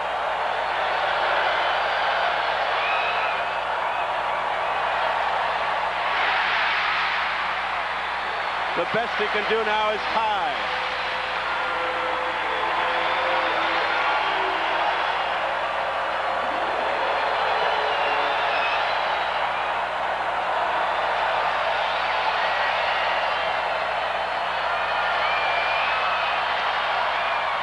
Hayes got it, nothing but net. You talk about a pressure shot with the howling and the screaming. And particularly after you missed the first one. And missed it badly. 1:08 all, 30 seconds to go. No fouls. Person backing in on Owens. 10 on the shot. Leitner. No! Interior defense ripped away by Owens. And Hardaway out of the pack. Warriors have a chance to win it. 15 seconds to go, tied at 1:08. Here's Hardaway to Mullen. Lost the ball. Recovered by Hardaway. Coming our way. He called timeout. He called timeout right in front of us. Before it went out of bounds. What a move by Hardaway. And Dick Bavetta saw it right in front of our broadcast table. What a heads-up call by Hardaway. We've seen him doing it in the past. He did it as a rookie. He did it in his 2nd year, but that one, I don't know how he stopped this momentum.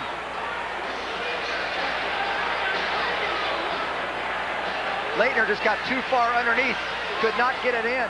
Very tough rebound in traffic. Now, Nelly does not opt to call timeout. Billy Owens gets it out to Hardaway. Let's watch what happens here as he loses the ball after passing it around. Mullen just throws it a little too far. Yep, he called time before. You could not see the line, but he was clearly inbounds.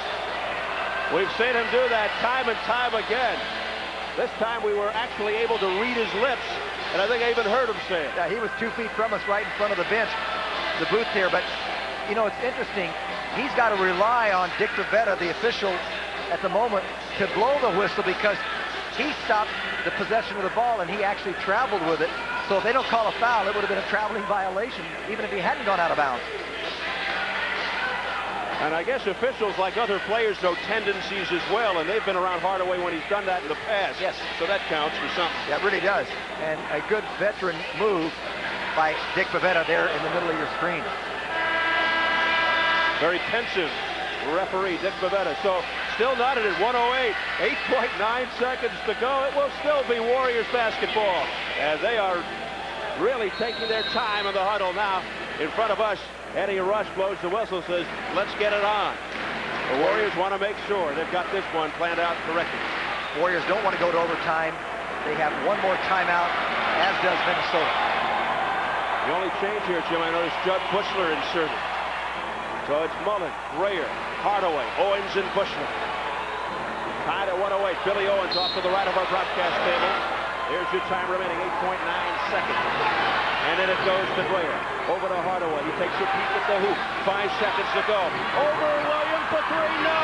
The tip, no. Ball goes out of bounds at the buzzer. We're going to overtime. Well, Tim Hardaway gave it a shot. He wanted to end it with a bang, but it wouldn't go down. Game 2. Overtime number 1. And they lead 47-43. Miguel Knight against the Clippers. Gary Grant out front. Rolls to the left side. Gets the ball to Sabalos. Sabalos looking low for the big O. Oliver Miller. Miller has it out tonight. He has an open 17-footer. Oh, in and out. Sabalos with a rebound. Follow from the baseline. Won't go. Barkley's there. Barkley waits. Barkley goes up. It still won't go. They bang it around like a ping pong ball. And finally it's gathered in for the Clippers. Ken Norman. Suns couldn't buy a hoop there. No, they had it close enough. Inside, knocked down off Marley, saved by Norman. He'll double clutch and score. Couple of unusual plays at both ends of the court here. But it pays off for the Clippers. In the corner, Sabalos. He's going to be way short, but Barkley. No, that's heads up. That was a pass. Cedric is going to tell you. Yeah, he's going to tell us that. Uh-huh. But Barkley got it underneath, followed and scored, 49-45. That's the toughest of rebounds, trying to judge whether that ball's going to hit the rim or not. Minute 55 remaining here in the first half. Ron Harper out on top for the Clippers, just inside the three-point line. Drives in the lane, bounce pass low for John Williams, over to Grant in the corner. It's Van de Wey, knocked away. We're going to get a whistle by referee Daryl Garrettson.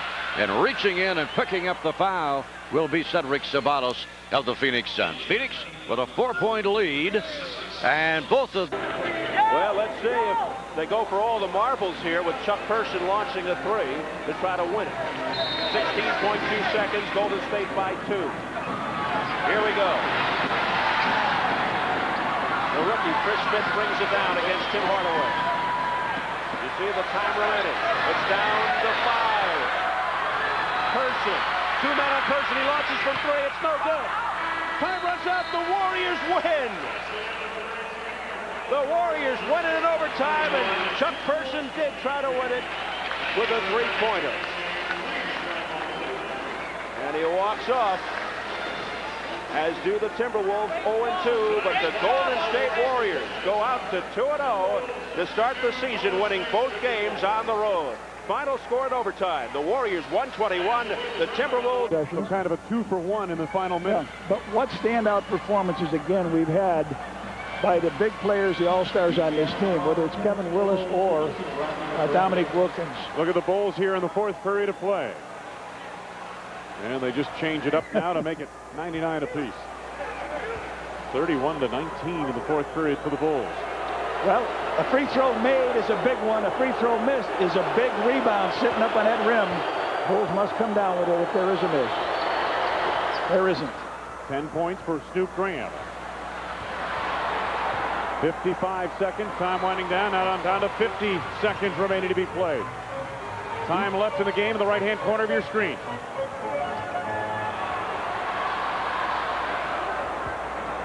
Jordan on the drive, and it's stripped away by Paul Graham.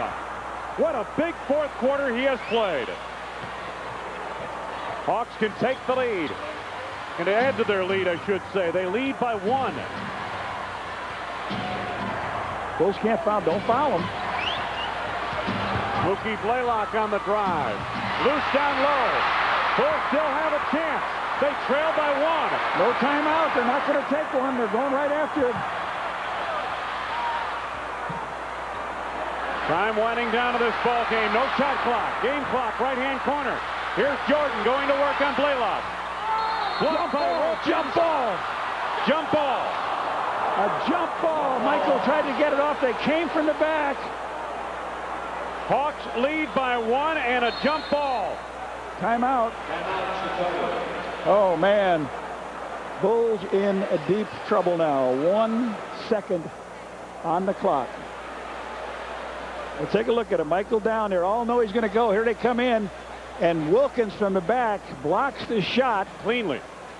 So it'll be Wilkins and Jordan going with a jump ball. 1 second. Michael's got to try for all he can to out-jump a leaping Dominique Wilkins and tap it right up towards the basket. Atlanta leads by 1, 100-99. There is no time to set up anything here. No. You just have to get the ball and tap it in, basically.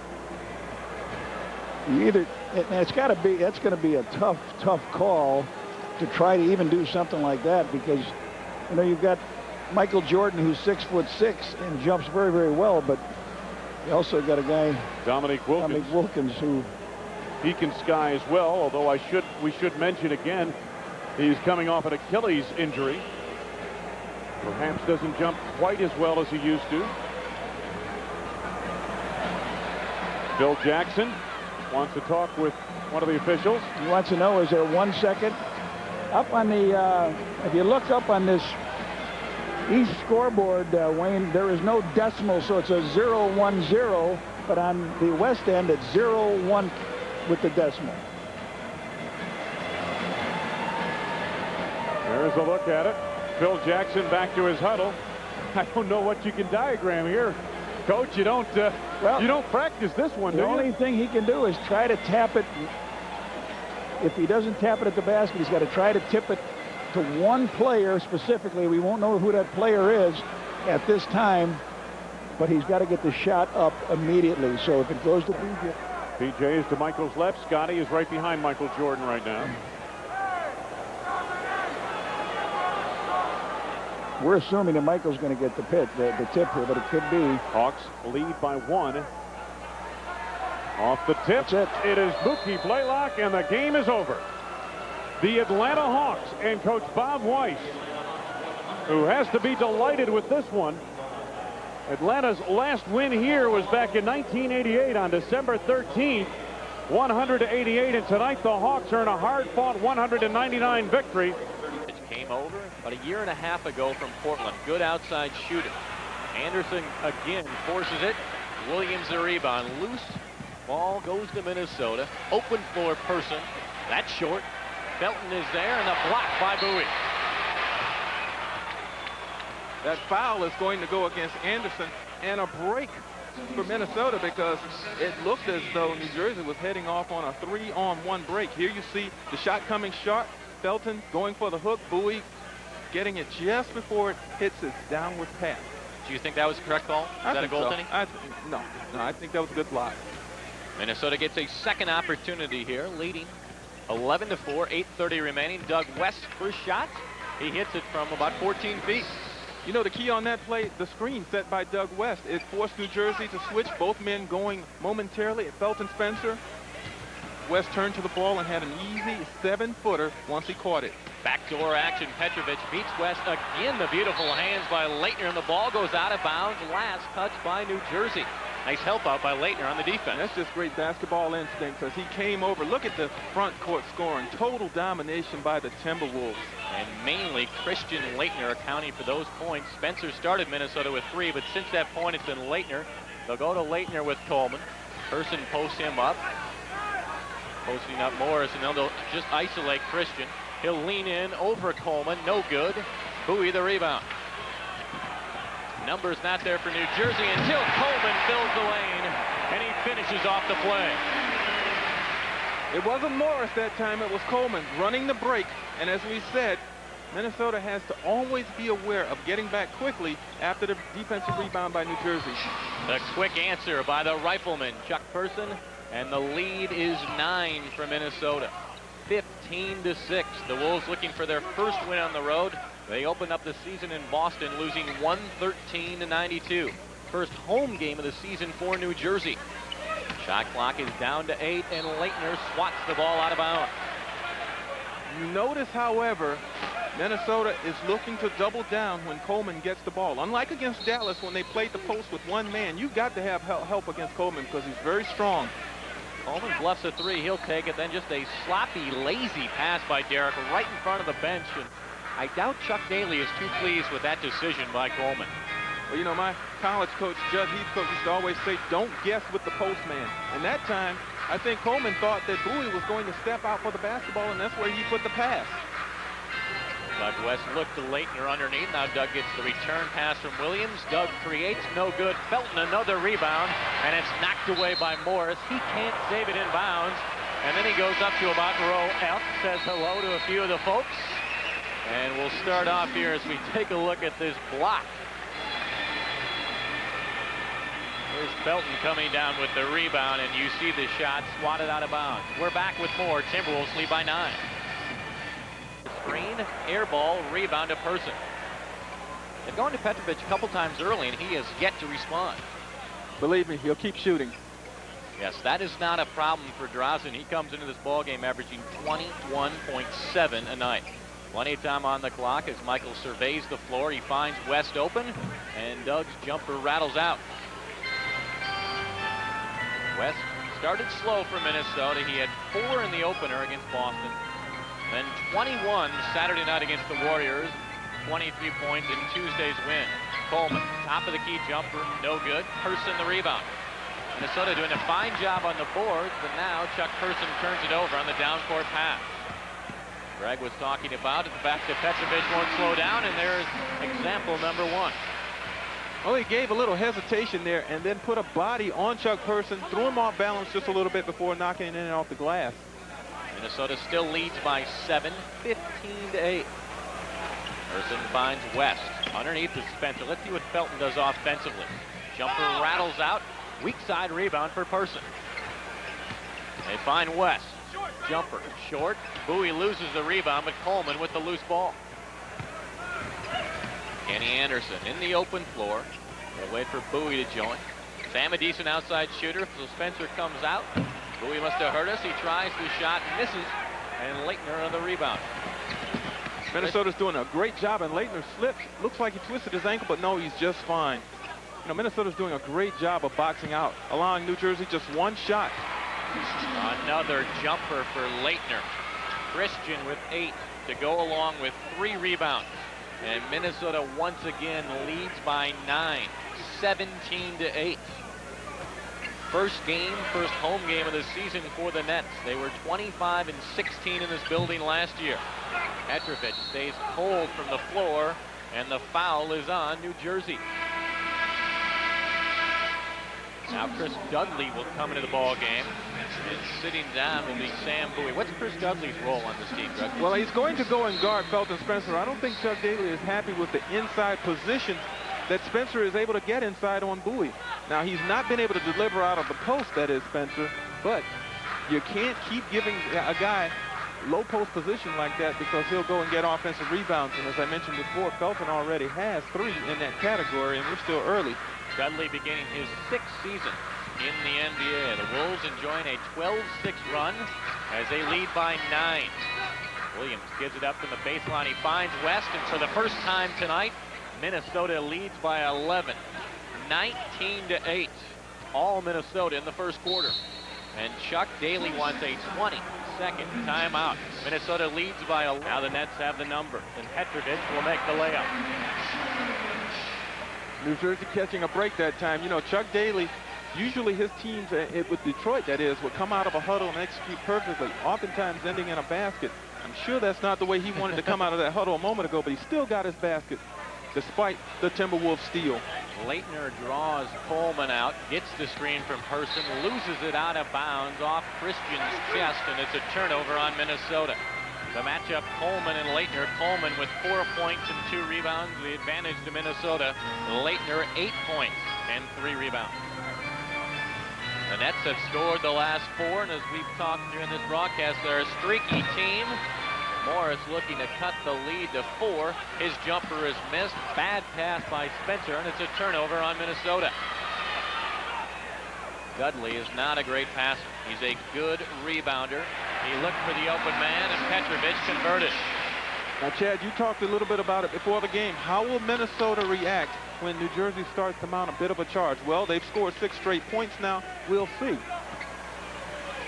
Talking about the composure, Minnesota struggled a little bit in Boston. Let's see how they handle this run. Minnesota, you saw in our foul graphic there, will shoot free throws at the next opportunity. No need on this exchange. Doug West knocks down the jumper. And I tell you what, he talked to Drazen Petrovic the entire way back down court. So a lot of conversation going on out on the floor. The influence of Chuck Person felt in many ways on this team. Is that the type of shot that Chuck Daly wants Kenny Anderson taking, about a 20-footer? Your answer is being answered right now. Anderson to the bench, Ramil Robinson in. Now, you know what happens a lot of times when a player, as Luke Longley comes in the game, but when a player, that's my man, no question about it, and he knows it. When a player knows that he's about to be substituted, feels like he's got to get that one last shot up, and I think that's what happened with Anderson. What happens is when you blow that shot, it may make your stay on the bench a little bit longer. Longley not allowed to come into the ball game on this exchange. You see Jimmy Rogers looking out on the floor. These strange rules in the NBA about the number of players who can come in after each break in the action. So Spencer's still on the floor. You see Robinson guarding Williams. Robinson played 2 years in Atlanta. Of course, a great college career at Michigan. Chuck's 3 is no good. Spencer trying to fight through Dudley, and the foul is on New Jersey. The foul is on Petrovic, so it's good that Felton stayed in the ball game because it looks like Drazen will send a Minnesota player to the line, and most likely that's Felton Spencer. We'll check that. Spencer will sit down. Longley will come in, and it's Doug West at the line. A fine, fine first quarter by that man, Felton Spencer. 5 points, 5 rebounds, solid defense. And as I said before, you have to look at the center position for the Minnesota Timberwolves as one person. And there's an agonizing Chuck Person. Hey, Chuck, you're not going to make them all, buddy. How do you feel about the number of threes Person is taking? He's taking a lot of threes. Is that what Minnesota wants Chuck doing? I think so, because you have to understand, back in 1979 when the three-point shot came into being in the NBA, it wasn't met with a lot of optimism and what have you, but for the most part it was used as a desperate measure. But now it's a major part of a lot of teams' offense, so I think that they like what Chuck does. You see Tate George now in the backcourt. Connecticut player, he gives it up. Jumper is missed underneath by Robinson. The tip-in is good by Dudley. The lead is 7. 40 seconds remaining in the first quarter. Doug West made those 2 free throws. Doug now leads Minnesota with 8. Leitner down the lane, no good. Longley's tip-in also missed. And here's Coleman in the open floor. Nice pass to Morris, forces it. Off the glass, no good. Longley the rebound. Probably hear Jimmy Rogers screaming out for one shot right in front of Doug West. Shot clock is not quite off, but there's about a 5/10 differential. So Minnesota can look for the final shot, and they'll hook up with Williams in person, Greg. Well, their biggest lead was 11 in the quarter. If they can score here, it'd be 9, but maybe 7, and I think they'll still settle for that. Morris at the buzzer. It's good. And a little bit of momentum for the Nets as we end the quarter. Yeah, make it 5. And I don't think that Jimmy Rogers is going to be happy with that at all. It started with Person isolated on the left side of the floor. Morris knocked the ball away, and he... 1 point Hornets lead. Closing in on the 2-minute mark here of the 4th and final quarter. Johnson, 18-footer is good. Nice pick and roll with Alonzo Mourning, and Larry came off that screen by Alonzo and put it up and in. Beautiful play. A push by Gill as he came fighting off a screen and draws a personal foul. His 3rd, trying to detain Miller. Now you know you've got it going on with Kendall. He may have 4 fouls, but he is working hard against Reggie Miller. That's what you want to see. At the line, Miller will be shooting a pair, as you saw Johnny Newman checking in for Gaddison. A little bit more quickness in there for the Hornets again. They lose the size, they gain the quickness, and they also gain another offensive player on the perimeter who can cause defensive problems for Indiana going down the stretch. Reggie Miller, 3 of 4 at the foul line so far. Parries this one. A little bit of better ball handling, too, you have with Johnny Newman being able to get that outlet pass and bring it up against what's going to be pressure, I'm sure, by the Pacers. Miller averaging just a shade under 19 for the season. Has 15 for the night as he hits the 2nd free throw, and the Hornets again by 1. You see the time under 2 minutes. 3-guard offense by Charlotte. Larry Johnson out straight away, and now a whistle inside, and they're going to call an offensive foul, I believe, on Alonzo. They do. Alonzo Mourning will draw his 5th personal foul, trying to post up inside. Well, he's got to learn what you can and cannot do. He has his arm just wrapped over the shoulder of Dale Davis, and you can't do that. You can get away with it if you do it a little bit lower. You can't do it across the opposition's shoulder. A little ticky-tacky, though. Well, yeah, I know, especially this time of the game. But, hey, he's a rookie. They're going to make him pay his dues. He can't get away with that. I lost my head there for a minute. I'm sorry. McLeod back in the game, and Muggsy Bogues reaches for a foul. And now with the Indiana Pacers going to the foul line. And he'll take 2 shots here.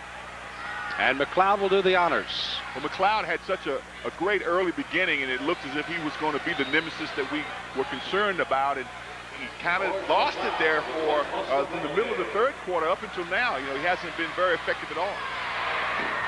And he's going to tie the game. That's his 12th point of the game. It's his 1st trip at the foul line, by the way. Which shows that he was really relying on his outside shooting. He didn't try to get to the basket. And at 6'8", playing guard, that has to be one of his weapons. He's already showed that he can score 24 against Detroit in an earlier game for a season high. But he's going to miss the 2nd one, and guess what? We are tied again, this time at 107. Now, the Hornets are going to try to run their passing game. They're going to try to create ball movement and hopefully mismatches in doing so. Also, they're doing it with Alonzo Mourning, not fully knowing what the passing game is all about other than screen and run away after a pass. Muggsy from outside, that was off the range. Rebound, Kendall Gill, basket by Kendall. That is the athletic skill that Kendall Gill has. He can rebound and he can put it back in. That was beautiful by Kendall. Well, under a minute to play.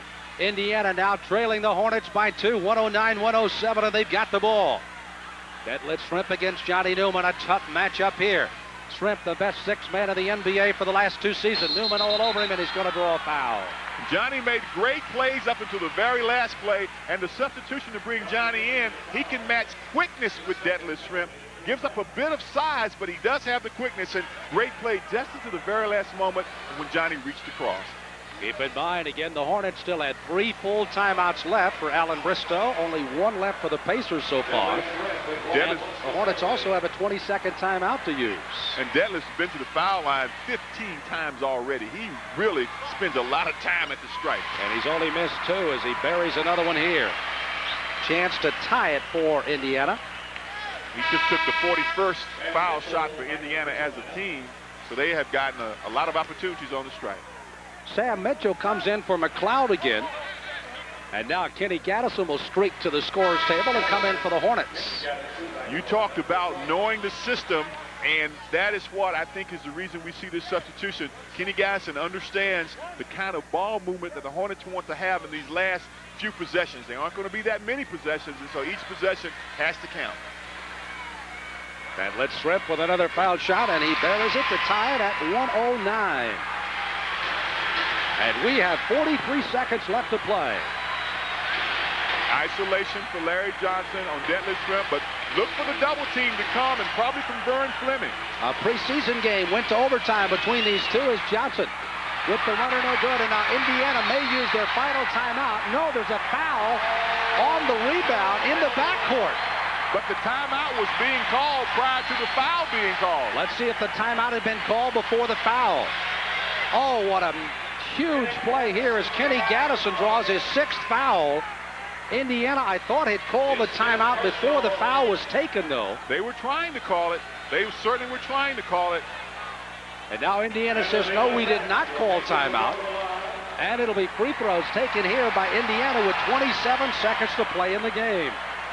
That's a tough one. That's a tough one. But it's going to put Davis at the foul line. Davis, an 83% foul shooter, but has not taken that many this year. The top rebounder in the ACC Conference for 3 consecutive years for the Tigers of Clemson. Now, here's his first time going to the foul line. Was that on Gaddison? Is that 6? If it is, he's still on the court. I had him down for 6, but they're going to let him play. Oh, he misses everything. He hasn't shot one tonight, and not a great foul shooter. So the best that the Pacers can do is go up by 1, and now the Hornets are going to ice him with a timeout. That was the 5th foul on Kenny Gaddison. 27 seconds left to play. Great look at the basket by Kendall. He goes up with his shoulders squared, and it's up, and it's in, and it's so clean, nothing but the net.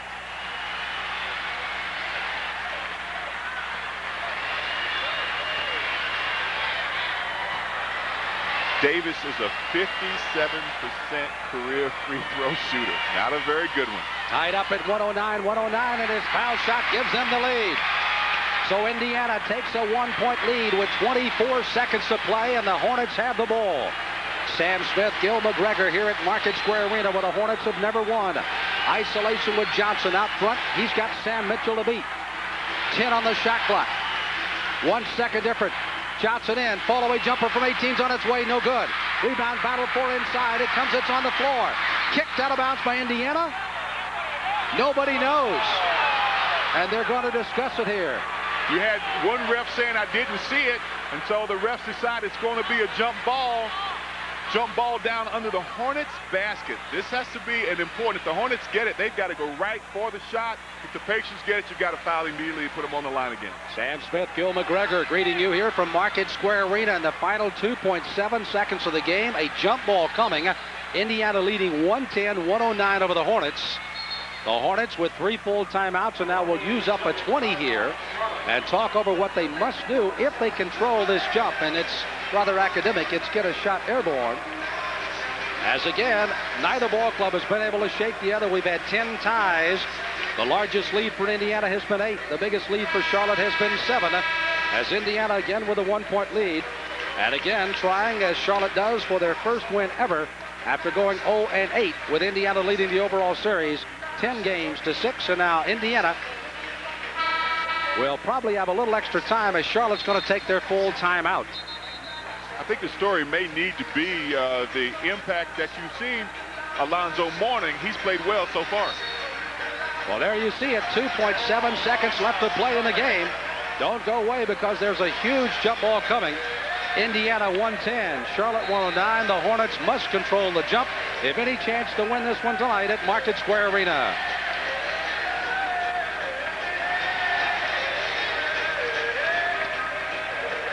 As both these ball clubs reset themselves.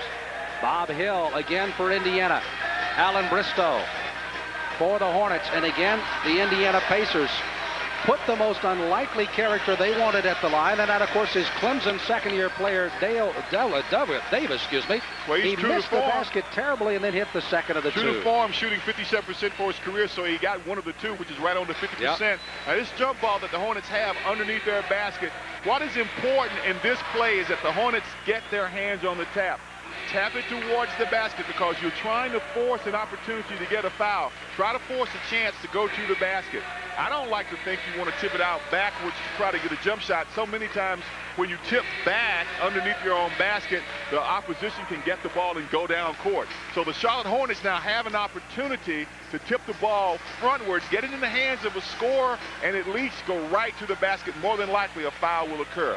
First game ever for Alan Bristow to look at his #1 pick, number 33, Alonzo Mourning. Mourning shackled with 2 very early fouls, didn't play much of the first quarter. He has contributed a total of 7 points in the fourth period, a dozen for the game.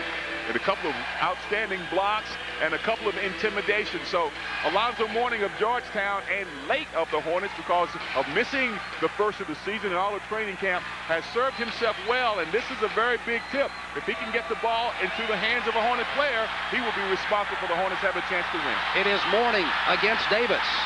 It is at the Charlotte free throw line. The Hornets need the tap. The tap deep. It's going to be tipped by Miller. It'll go out of bounds as the clock goes off, and that's the ball game. A very smart play by Reggie Miller to knock the ball out of the grasp of Muggsy Bogues. And close but no cigar tonight again here at Market Square Arena for the Charlotte Hornets. Again, the Pacers win it by the score of 110-109. Back. Jordan calling the spread. They bring the double team over. Corey Williams drives back to Michael. Shot clock at 10. Two by Mike. BJ in the lane. Fades. Fires. Bounces off. But Pippen's there with the jam. Edwards. Game clock. 6, 5, 4. Left side. Mayberry for 3. Pippen got it off in time, but it's wide left, no good, and we have played one half of basketball. Here in Milwaukee, the Bucks, with a strong showing, lead the Bulls. 21 shots, more than anyone in the game, and has made 10 of them. Good finish to a ball game that had a lot of Z's going in the first half. Here's Davis. Yes! And the Bullets want to talk it over. So way ahead of their opponents when it comes to the bench contributions. What a difference. 30-point plus for the Knicks. Hubert Davis, the jump shot throughout the game, but he can put the ball on the floor, and he's also got a left hand. Greg Anthony moving the ball around. That's the kind of passing that breaks the defense down. When Davis finally got the shot, his defender was soft. Hubert Davis has hit 4 out of 4 in this fourth quarter, 11 for 18 for the game for a career high 22 points. He now leads the Knicks in scoring. Adams with the open shot. The Knicks 101, Bullets 97. Much time remaining. 2 minutes and 50 seconds left in the fourth quarter. And how many times have we seen a Michael Adams-led team come back strong in closing moments of games? And Ewing has the ball knocked away. Knicks maintain possession. They have 10 on the 24. Ewing up front now with Oakley and Mason. Anthony and Davis at the guards. Davis being played by Chapman. Shot clock at 5. Anthony bottled up. It's down to 3. Here's Anthony, has to fire. Bullets put the ball down by 4. Here's Grant. He drew the foul. Grant to the line. hit by Oakley. That's 3 on Oakley. They change it now. Ewing is called for the foul. That's his 4th. Grant 2 of 2 from the line. Bullets have hit on 20 of 26 at the free throw line. Knicks have actually done well at the line tonight, 21 of 25. Kind of ironic, the last time the Knicks were here late in January, it was an overtime game that the Knicks had to go to win it. And the Bullets were led by Grant and the little guy, Michael Adams. Davis missing for the first time this 4th quarter. Bullets able to hustle it down. They're down by only 2 points. Grant whipping by Ewing. Mason able to get to it. The Knicks need leadership and good decisions now. They must get good shots. Just under 2 minutes remaining. 4th quarter. Knicks try to make it a record of 4-0. Away from the ball, Chapman was pushed. So the foul is called, giving the ball back to Washington.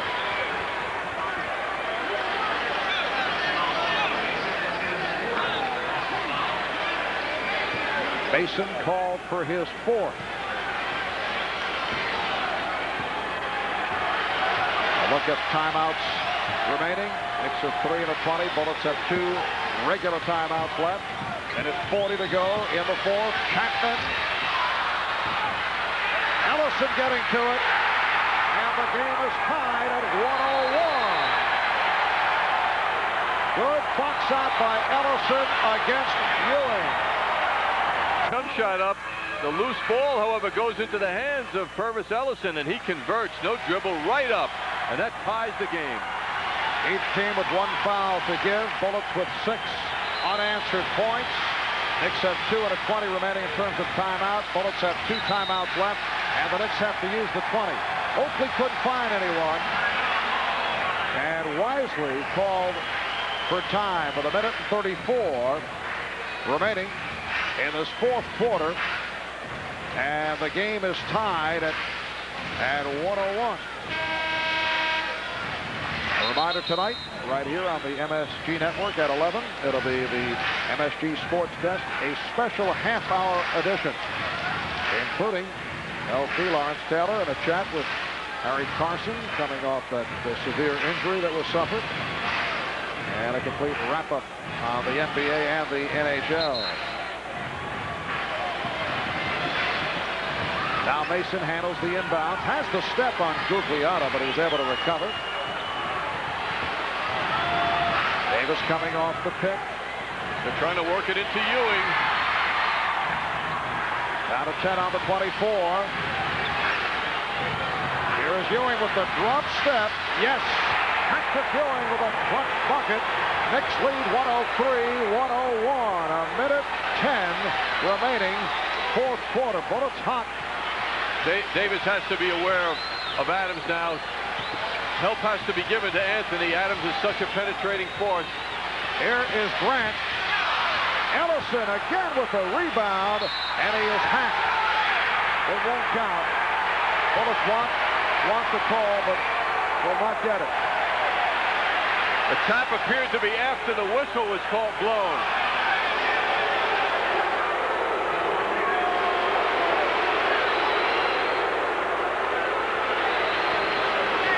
Boy, the quickness of Purvis Ellison to the basketball. He's so quick, and his hands are so sturdy, reliable.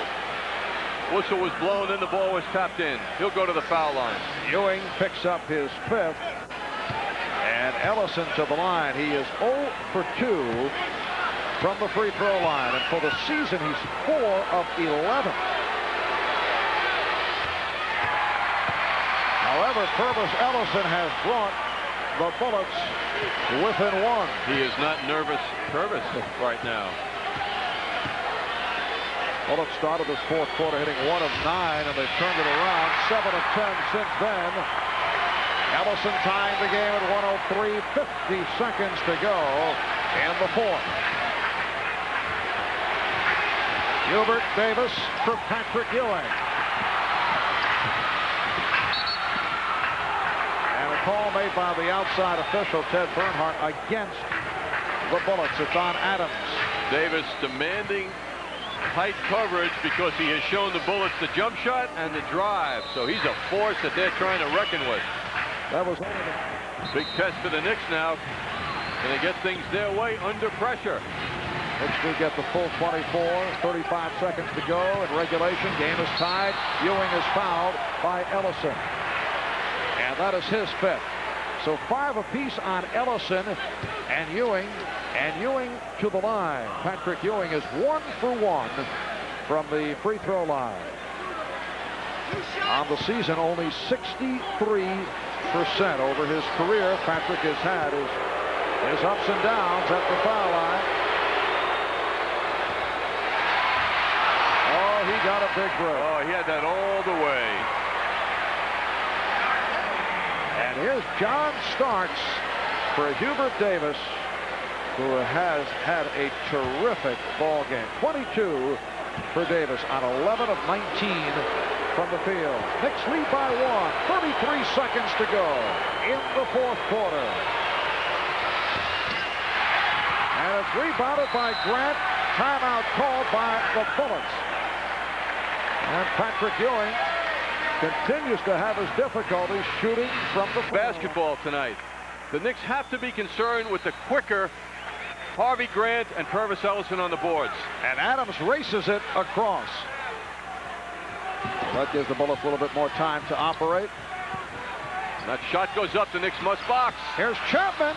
Ellison able to put it home. Knicks call for time. Bullets take a 1-point lead with 18 and 8/10 seconds remaining in the fourth quarter. Now that was... So he will not come back in. The wide open cut here by Chapman. He scoops the ball up. No one looking for Ellison, who just comes in and scoops it in. Bullets by 1. 105-104. Knicks must get the ball in play. They do not have any timeouts. Mason will inbound. Anthony being played by Adams. 15 seconds remaining fourth quarter. Ewing pops it back out. 5 seconds. Starks.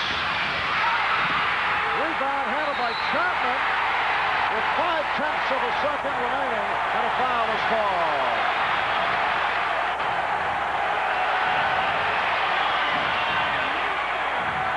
So Rex Chapman will go to the line. 5/10 of a second remaining, and the Bullets with a 1-point lead.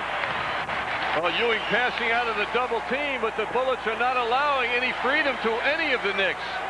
And they were forced into a very... West, shot clock at 10. Late. West, shot clock at 5, as you see. Oh, held by Chambers. It's all right. Hey, it was a good move by Chambers. Oh, it's the foul to make. You don't let people go. Sure. Remember, we talked about this all last year. You don't let people go uncontested to the basket, but Chambers goes in there and gets his foul. And if I'm not mistaken, he's gone. If I'm not mistaken. No, that's his 5th foul.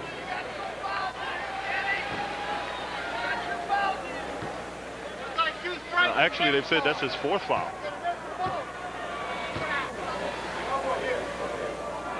I'll tell you what, I want you to watch Phoenix's bench. Kevin, watch Phoenix's bench when Doug West shoots the ball and tell me what you see. Because they're doing an old trick. You see Doug West there with 22-point average. And if you'll just watch their bench, they do an old basketball trick. And the officials have not caught on it yet. You see what just happened? They threw the towel. That's the 4th time they've thrown that towel. The last miss that the Wolves had, they threw the towel. I mean, that's an old trick. The officials don't catch it. There's not much you can do about it. Just something else to put in the corner of his eye, right? Marley? You just want to divert his attention is what you want to do. Marley?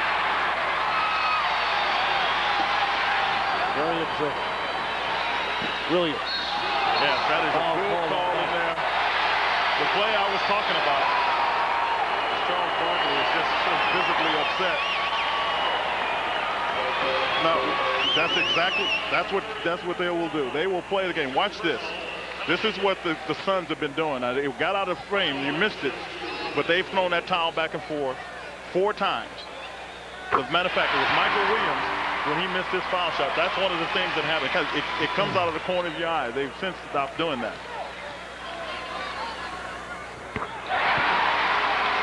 2 minutes to go. You're back in the hunt. That's all you want to do is give yourself a chance. Now you're back, and you want to play solid defense and not foul. In other words, you want to give yourself a chance to win the game. That's what the Timberwolves have to do. You play solid defense here, knowing that they're going to their money man. Now you got to rotate. Big shot. Try out. That's a big hit. That's a big hit for Marley, who's got 10 points.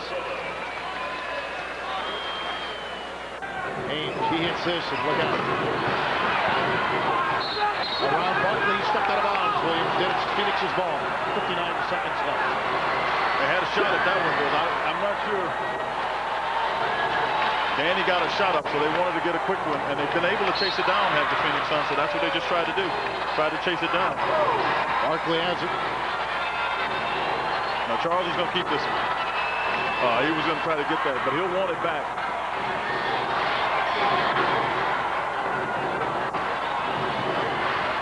Marley lost the ball. They got to make the play. They got to make the play. Got to finish. Got to finish. Oh, what a rejection by Barkley. What a play. What a play by Charles Barkley. That was absolutely fantastic. He is ecstatic, and he ought to be, because that's a great play on his part. But I was saying it to Christian, you got to make the play. You see, you get the ball here. What he's got to do is he's got to get to Michael Williams and then try to get it back. Because what happens is he has to take out too far from the basket, so he tried to create the action. And Charles Barkley had the entire length of the court to measure what he needed to do, and you can see his reaction right there. That's the emotion that he brought. Danny Ainge brings some pressure experience and knocks down the foul shot.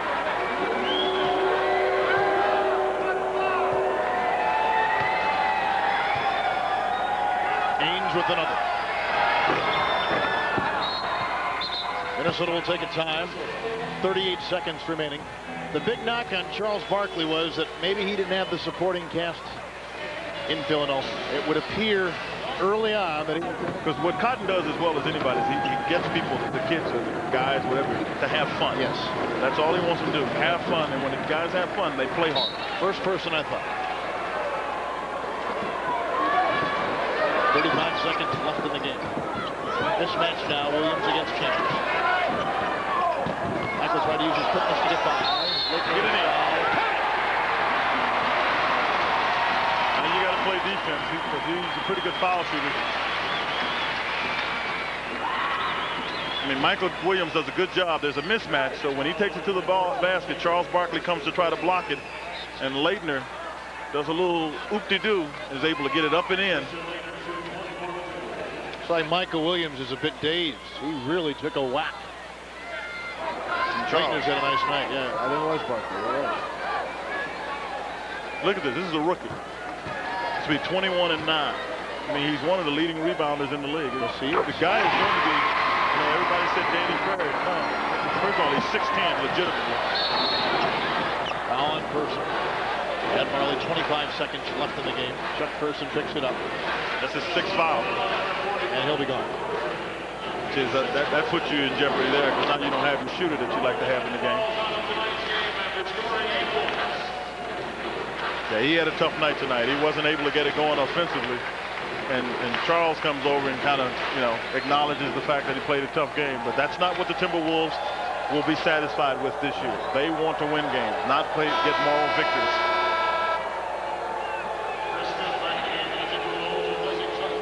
Tom Chambers fouled out. If he's still in the game. I thought we said this about 2 minutes ago. Well, see, I knew our statistician, Terry Greeno, was right from the very beginning. The board has been wrong. Well, the problem is Terry's not the official scorer. That's exactly right. And he's still in the game. Needs to be done because the guy has won so many games playing at Duke University. Michael Williams to West, and West will put up a 3. That's his first miss first attempt from three-point range all season long. But you know what? For Nigel Knight, that's a good foul. You know, you don't like to foul people, but Doug almost gets a 4-point play. But here's what I'm saying.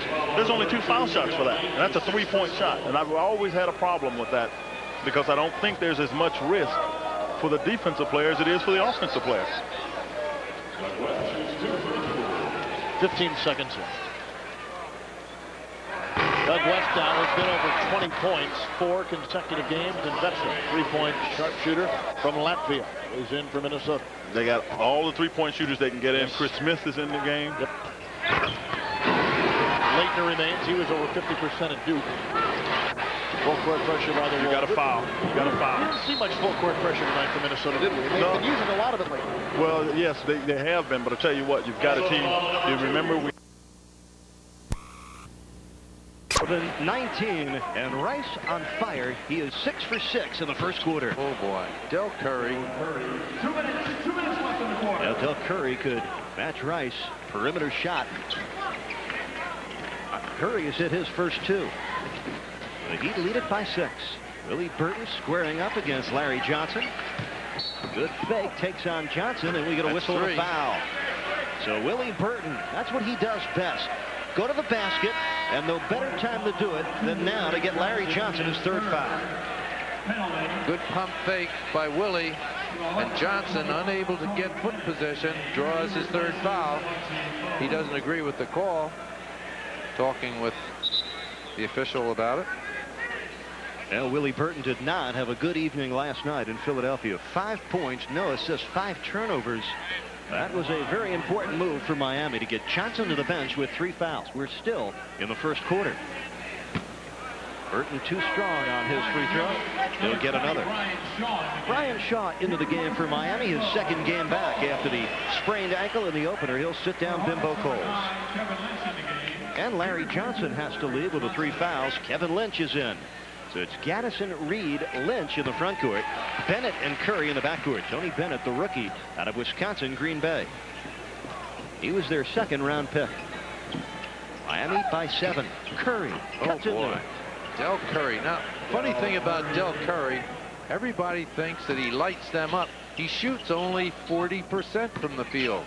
But whenever you see it, he always seems to. In for the Magic, Dennis Scott. With those 2 fouls, will have a seat here for the rest of the period. 2:45 left. Nick Anderson to the line. He is 22 for his last 25 from the free throw line. His percentage has gone from 63% to 74% during that span.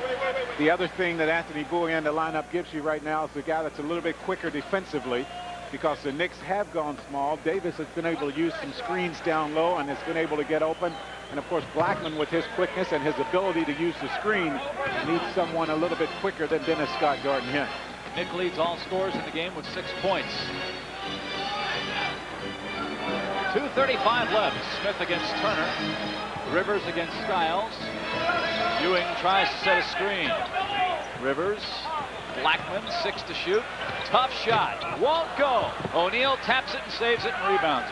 Well, Blackman passed up the better shot to put it on the floor, and now he ended up with a tougher shot, and that's that quick defense I was talking about. O'Neal spins, lays it up. Beautiful move. Oh.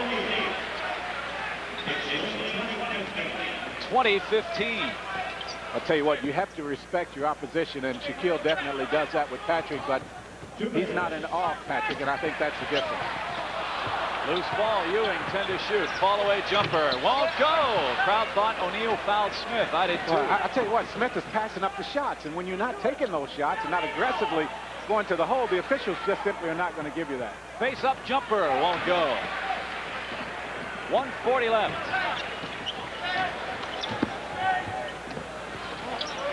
Ewing. Turnaround shot again. Yeah, that's almost impossible to stop if Shaquille allows him to catch it in the paint that close to the basket. He's going to shoot that little turnaround going towards the baseline all the time. 1:20 to play. Herb Williams. Yeah, getting the call early here. Anderson lost it. Out of bounds, New York ball. Herb Williams in. Campbell back in. Ewing to the bench. Well, with Herb Williams coming into the ball game, this should make it just a little bit easier for Shaquille to get to the basket, although Williams an excellent defensive player. This is the first chance the Knicks will have to see him in a Knick uniform. Skiles a hold underneath. His second. Skiles and Dennis Scott each have 2 fouls. And Rivers will go to the line. Doc Rivers, 4 points here early, averaging 8 per game. Other scores around the league tonight. Nets lead Philly 51-43 in the second quarter. Utah leads Washington 61-59 in the third. Charlotte, Miami having a good game. 65-63 Hornets. That's in the second. Hawks lead Boston 54-45 also in the second. And Cleveland and Dallas just underway. Good games in the NBA tonight. Real good games in the NBA last night. Yes, Close sir. ball games. Well, I sat in the room last night, did my work for the game tonight, and watched both of those games on TNT. Illegal defense warning here at 58 seconds of the first quarter. Next time it will be a technical foul. That hurts because the ball went in the basket. But the whistle occurred before the play. And the shot clock reset here. 24-15. Anderson spins. Campbell, good job defensively there. Yeah, forces it up. Tough shot. Ball loose, still loose. And Doc Rivers has it. New York on the run here. They're up 9. Davis almost traveled. Now Skiles guards Williams. Well, they'll try to give. I don't know why Smith has been passing that shot up. He took that all the time with the Clippers over his NBA career. They've been trying to get him to shoot more. Skiles beats Turner for a layup. Oh, what a drive. What a nice crossover dribble. A little penetration by Skiles. Step between the double team. It's 26-17, New York.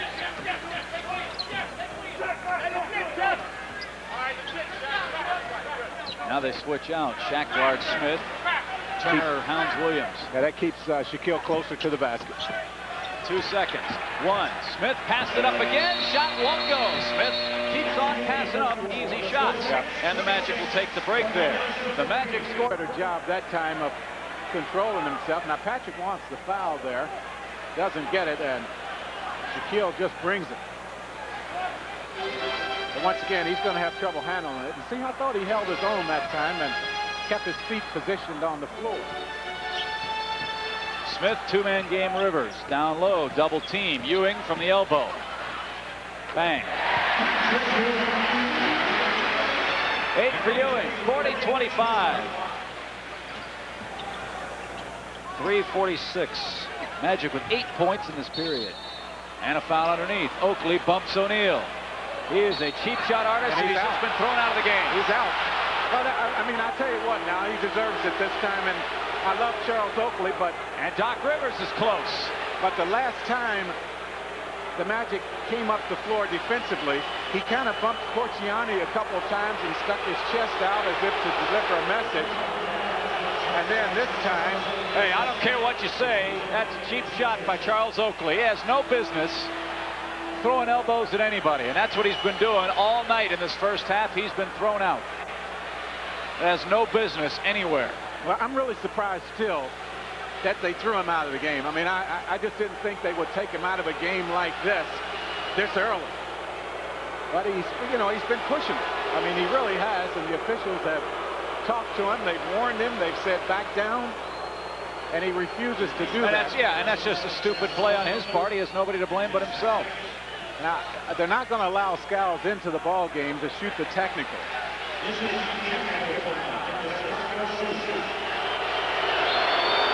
And finally, somebody knocks down a free throw on a technical. They will let him in, though, now. For the free throw. Yeah, free throw's coming to Shaquille. So Oakley has been ejected. 2 technical fouls in this period. They come about 2 minutes and 10 seconds apart. Once he popped Greg Kite with an elbow. Once he popped Shaquille O'Neal. And now the Knicks will call a timeout, and the sellout crowd at Madison Square Garden not happy that the Knicks' best rebounder has been exiled and thrown out. And he doesn't understand why, and if he doesn't understand why, then he really needs to get a clue. Well, Yeah, once again, you'll see right here. We'll see if we can see anything. Now watch Oakley. Before all this happened, he had already nailed Shaquille with the forearm to the upper body. And you see the technical foul right there, and they threw him right on out of here. And you know, I think it's the proper call still. You have to blow the whistle, and I don't think the officials wanted to, and they tried to avoid it, but they didn't have a choice. Well, and two, the Knicks like to play a physical style. Oakley likes to bang and beat up on people. Ewing as well. But beating on people is fine when you do it cleanly and smartly, and Oakley didn't do that. Well, enough about that. I don't know for sure how you can beat on someone cleanly and smartly, but definitely he got caught on at least two occasions there, and the officials had to do what they had to do. Okay, so now Oakley's gone for the rest of the ball game. Obviously, that's a big help for the Magic on the boards. Yeah. But the Magic aren't shooting the ball very well, and what few opportunities they've had, the Knicks have just swatted everything away and grabbed everything and run at will. Well, what I would like to see happen now that the Magic have, now that Oakley has been tossed out of this game, you know, you go through a game like this, the Magic obviously are struggling, 3:42 left, only 22 points. You look for any little thing to lift you up, any little thing to fire you up, to rally around, and hopefully the Magic will use this as a motivation effect right here. I don't know if it's going to happen, but they have to find a way to score some points, maybe by getting to the offensive boards now, getting something easy. With Oakley out of the lineup, that might be what happens here. How about by hitting free throws? They now missed 5 in this first half. 5 of 10. And O'Neal has missed all 3. But he got that one. 7 points for the top pick in the NBA draft. 7 points, 6 rebounds for O'Neal. I look for the Knicks here to try to get Patrick a shot if we can. Blackman, triple team, bounce pass.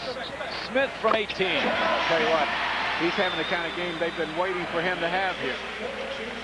10 points. And the Knicks shooting 50%. And if they do that, they're awfully tough to beat. They need to go inside to Shaquille right here. He's got it in the box. 3 seconds.